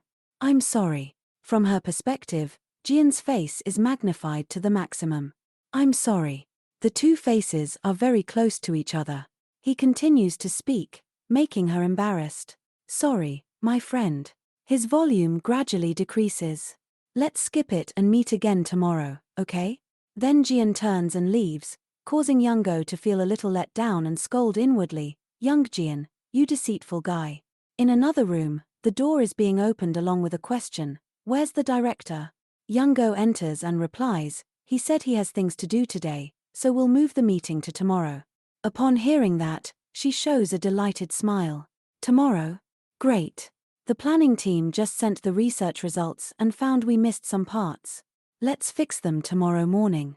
Returning to her seat, the colleague at the next desk speaks, Oh, assistant manager, are you not feeling well? She replies, Huh? No, why? Then he points to his face. Because your face is very red. Youngo is a little flustered and raises her hand to cover her cheeks, denying, No, it's just a little hot in the company. Scene changes to the outside, a conversation again taking place. Can I let the little ones see my face and then go? The other person replies, Why? Are you busy? Jian, holding the steering wheel, answers, I feel burdened because I don't know how to play with kids. Suu laughs and says, Come on, you don't need rules to play with kids. He is still very tense. I can't make them as happy as you can. Then Suu brings Jian to a performance, also with animals. Well, you just need to sit by and watch them smile brightly whenever they do something, and sway a little. Hearing this, Jian startles and asks, sway? Suu turns to him, I'm not saying you have to dance and sing. But you need to walk around when you're with kids. He continues, this is great experience for you. One day, you'll become a dad too. Jian is a little hesitant. Well, that's true. The car shakes a little, then gradually enters an apartment complex. The person in the car asks upon seeing the movement, what's wrong? Nothing. I feel a little dizzy. The door opens. A joyful greeting rings out, Dad's home. The kids' voices are lively. Dad. Suu replies with a happy smile, hello. Yenna smiles gently, looking at Jian. Yenna's here too. He also looks at the kid kindly. You have to greet uncle too. Before Yenna can greet him, Doing excitedly speaks first, I greet you, uncle. Following him is Jen. Yes, hello, uncle. Jian replies, hello, Doing. Below also comes to him with a babbling tone. How be you at this time? Jin Seo comes out of the house. Nice to meet you again, Jian. He politely replies, yes, sorry for bothering you. She continues, it's nothing. Thank you for stopping by despite being so busy. You haven't had dinner yet, right? Wait a moment. Suddenly, Yenna runs over and grabs his hand. Uncle, she smiles and shakes his hand. I'm still waiting for you. After that, the two come to sit at the table. Jian looks at Yenna and thinks, looks like she still wants to play Go. Then Yenna speaks. Starting from here, we were at this point back then. Upon hearing that, his eyes light up with surprise. Then he asks, Yenna, you still remember?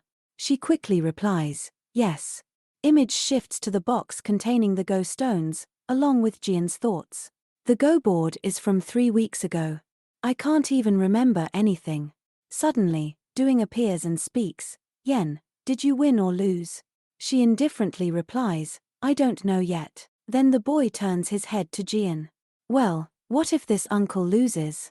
He can only remain silent. Suddenly, a sound appears, startling Yenna to turn around. Huh! It was Gino, lying motionless on the floor. Suu's panicked voice rings out, Gino, honey. Jian also quickly runs over. What's wrong? He puts Gino on his lap, his mouth stuttering, Gino, my wife. Doing's mom.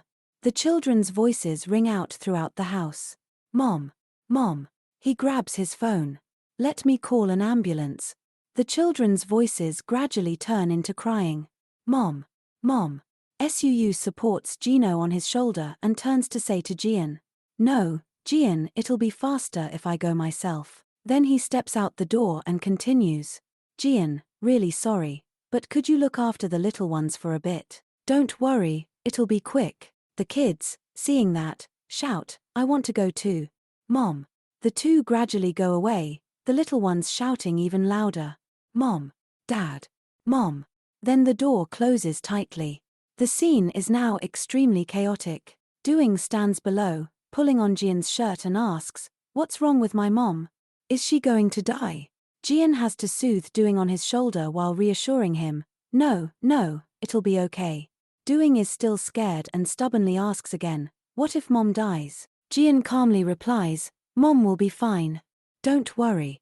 After a long time, the house returns to its previous state. Doing has calmed down but still doesn't trust him and questions, how do you know? Jian is a little reluctant. Uncle knows everything. Then he picks the boy up. Hey, what if your girlfriend saw you crying like this? You can't let her see that, right? After that, he coaxes Doing to sleep soundly and breathes a sigh of relief. Suddenly, he pauses, realizing someone is looking at him. Yenna, with a face full of rays of light surrounding her, attacks Jian, but he refuses. I'm sorry. I can't hold you. The little girl's eyes are full of sadness mixed with a bit of coyness. Jian is fighting his own ideology. Then he gives in and sits down. Okay, I'll hold you. But promise me first, don't tell your mom that I'm a bad person. Understand? After receiving Yenna's nod, He continues. Okay. Then he holds the little girl by both arms and lifts her up high, making Yenna feel a little surprised. Wow, she exclaims inwardly. So high. He's a little flustered. Yenna thinks, even higher than when Mom holds me. Suddenly, she closes her eyes, tilting her head slightly toward Jian. Seeing that, he puts his hand on her forehead. Are you sick? You look like you have a fever. Yenna replies, no, I'm fine. His eyes suddenly look intently at something on Yenna's forehead. It's a red mark. I used to have something like this. Hearing that, the little girl brings her hand close to Jian's forehead. Do you also have a birthmark, uncle? The image of the two is incredibly heartwarming. Jian speaks to the little girl. It's gone. But I used to have it. A moment later, as soon as she stepped out of the elevator, Yenna's grandmother immediately ran to the front of the apartment door and rang the doorbell. Upon hearing it, Li Jian quickly stepped out and opened the door. The grandmother, somewhat taken aback, said, "Hello everyone," and then quickly asked, "You're not the children's father, right?" He immediately replied, "No, the couple just went to the hospital." Upon hearing that, the grandmother exclaimed, "Oh, is that so?" Just then, seeing the grandmother, Yenna happily called out, "Grandma," and quickly explained, "Uncle, this is my grandmother." Upon hearing that, he immediately bowed and introduced himself. "Hello, I am young Jian, Doing's father's friend. I stopped by for a moment and became an unexpected babysitter." The grandmother exclaimed and asked, "Ah, thank you. Is Doing's mother okay?" He immediately replied, "Yes, I just received a text message saying that everything seems to be getting better." A moment later, on the way back home, Yenna said cheerfully as she walked, "Uncle is very tall, Grandma. I was lifted up really high by Uncle." The grandmother immediately asked, hearing her speak, "You seem to have had a lot of fun playing with Uncle, didn't you, little pup?" The little girl smiled brightly and replied, "Yes. And I even won at Go, but I know Uncle let me win." "Uncle, ah. There's another uncle?" The grandmother asked, somewhat surprised, "Another uncle?" Suddenly, seeing the man made Kwan Il extremely astonished. Before he could speak, the little girl quickly introduced him. "Grandma, this is the police uncle I told you about the other day. Do you remember?" He immediately took off his hat and respectfully said, "Hello, I'm Wn working at the Wang police station. You're probably Yenna's grandmother, I heard it from Yenna's mother." Upon hearing that, the grandmother immediately exclaimed, "Oh my, you're a police officer? Do you have something to do here?" He replied, "I'm on my way home. My house is across from the laundry shop over there." The grandmother suddenly smiled brightly like a flower and said, "Is that so? Having a police officer living nearby is really reassuring. From now on, please help us." He amiably replied, "Yes, please go home carefully. Goodbye to little Yenna." The little girl happily said, "Goodbye, uncle." As they walked, the grandmother turned her head back to look at him and thought, "That young man is really handsome. I wonder, what if Yenna's father was also as handsome as him?" Seeing that the grandmother was walking a little slowly, the little girl quickly urged, "Grandma, let's hurry home."